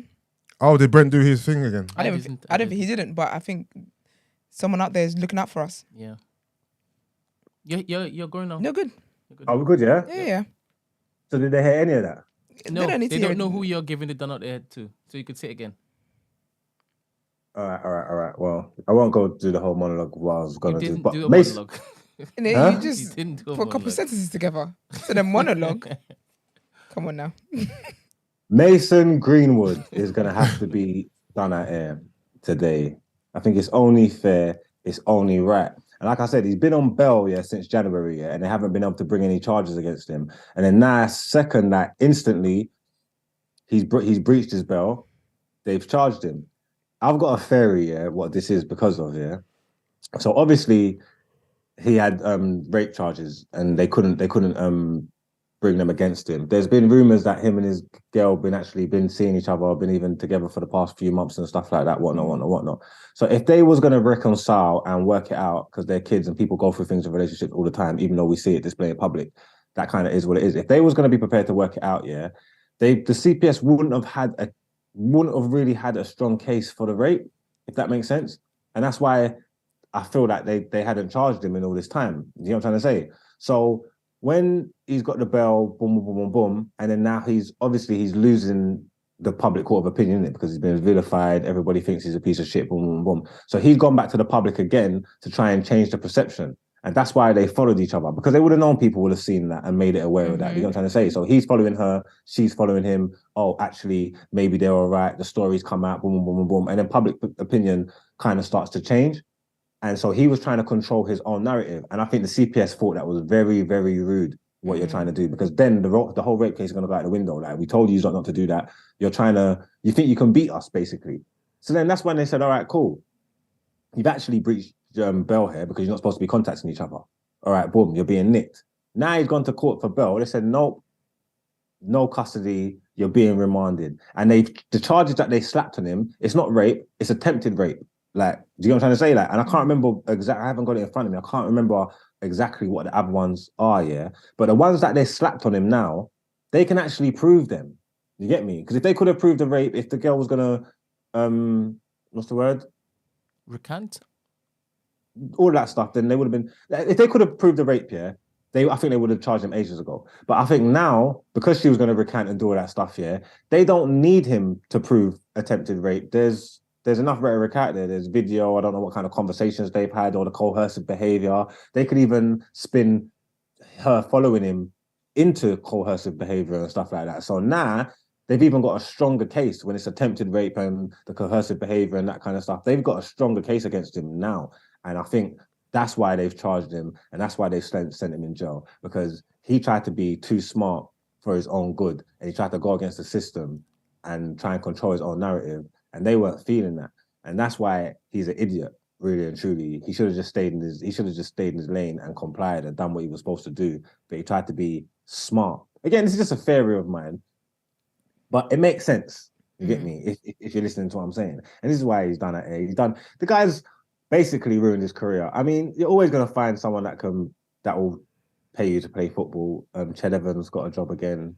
Like you don't have to be in the. He's probably not gonna be in the Prem, but he can go somewhere abroad. I don't know. Turkish league will probably take him or something. I don't know. So he can play football. But as it stands, his whole life's changed. The whole trajectory that he was on has changed. His whole career path has changed. Like he's just ruined his whole life. Like he's just a fucking idiot. Damn like, shame. You know what I'm trying to say? And obviously, like what he's done is egregious and stuff as well.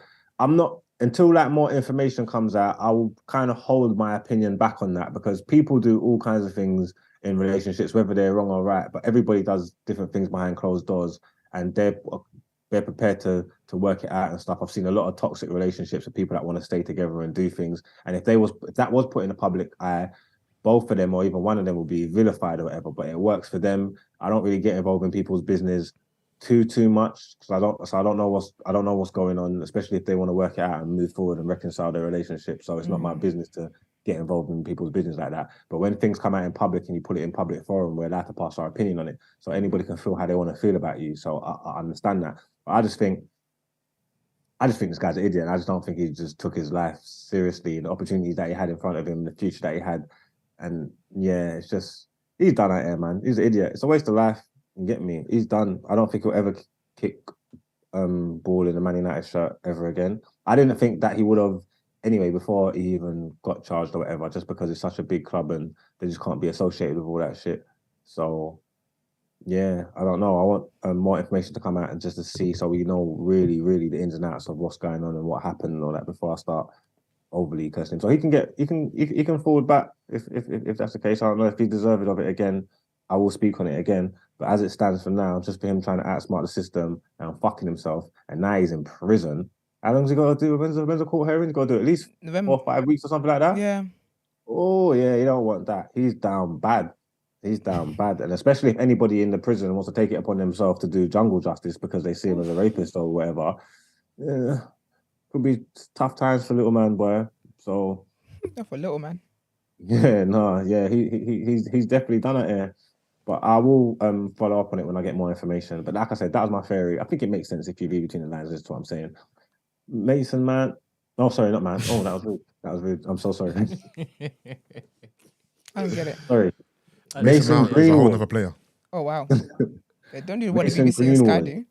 Yeah, no, Mason Greenwood, you are officially done it here, son.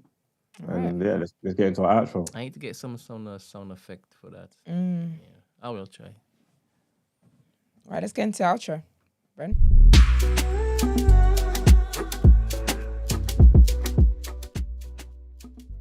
We appreciate you guys. Shout out to everybody that's our live crew that tune in with us every morning. Shout out to people in the comments. Big up Mr. Elusive. Happy birthday. Happy birthday, sir. Happy birthday. Birthday King, done no. That's right. Thank you guys for tuning in as always. Do like the video before you come off this. It will stay up afterwards. You guys know the drill. Follow us on all our social media platforms. The day after TNB. You can also send voice notes and text messages in to us for asking for a friend. Sis, what would you do? Also the number to call, because it seems as if you don't have minutes. But this is also the number to call. They have Wi-Fi though. Can Wi-Fi call us? Can. But yeah, the number is 075-6484-1073. Also join the community. This is where you can throw in topic suggestions or follow up on stuff that's happened here. If you were here for the show on Friday, there was a bit of an update in the community following the show. But yeah, you can join that by searching community.thenewblack.com. And if you'd like to inquire about the show or feature on the show, you can email our team the day after at thenewblack.com. We will see you guys here tomorrow. What? No, I was on the community. So can you stop being immature and say the truth with what's happening with Koi? She's clearly not coming back, is she? Immature? I said we've been immature. Don't be silly now. How mature is this? Goodbye. See you tomorrow.